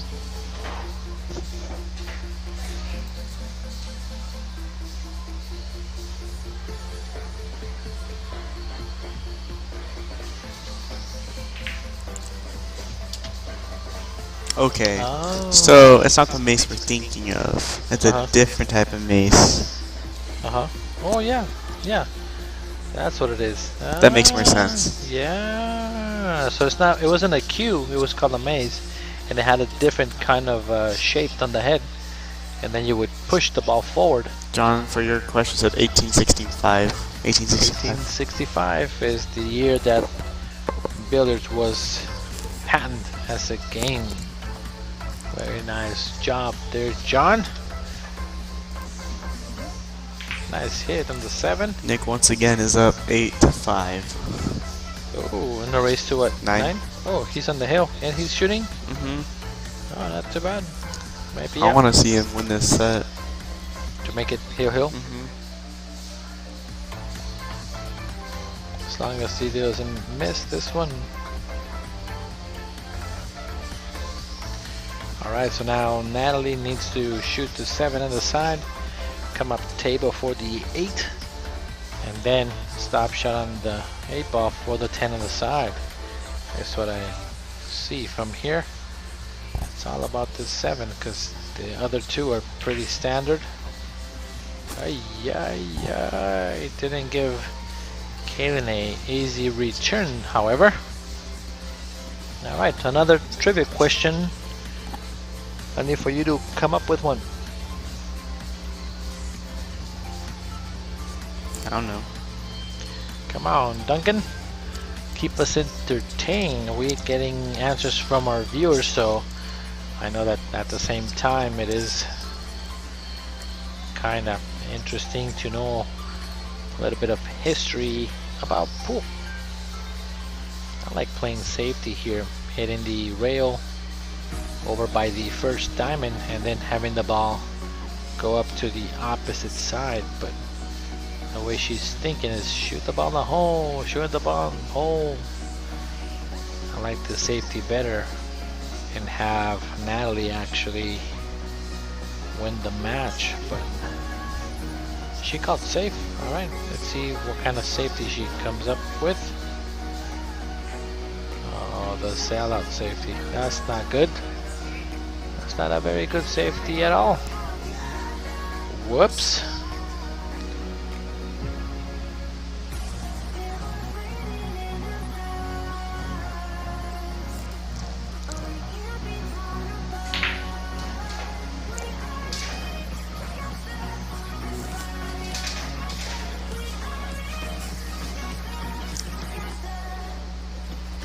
Yeah, I asked that particular trivia question. No, not that one. Yeah, the one where... No, you asked. Oh, not today, on another... Oh, you did? Night, so yeah.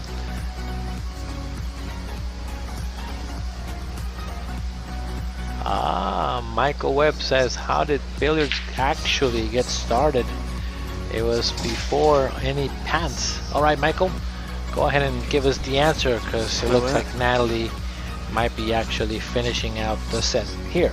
But how did billiards get started before any patents or anything like that? I'm assuming that people were just throwing oranges in the table and just hit them in different holes. It's my assumption, but let's give Natalie the praise she deserves. She won today very nicely. Very good shooting tonight. Score is 11-6 against Kaylen McNeil. Not too shabby for tonight. And in the same time, we will go ahead and try to find that answer to the trivia. Alright, so now Duncan and myself are going to say bye to you guys. We do start tomorrow 10 o'clock for the tournament. We will be starting streaming around 10:30-ish, and we will be on all night tomorrow night watching. So Michael says it was played on grass. Did not know that. So again, Michael is saying that it started as a lawn game using mallets similar to croquet. Oh, that's so full started. All right, so you guys have a good night. I will see you on the next break. Have a good night. See you guys later, and bye bye. You're so weird, man. I know.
Are you experiencing trouble with your vehicle?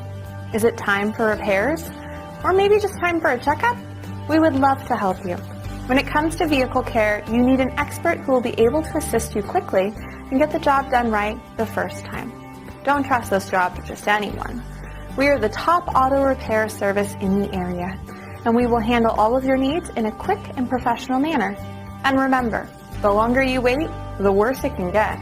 Don't delay any further. Contact us today. We look forward to hearing from you.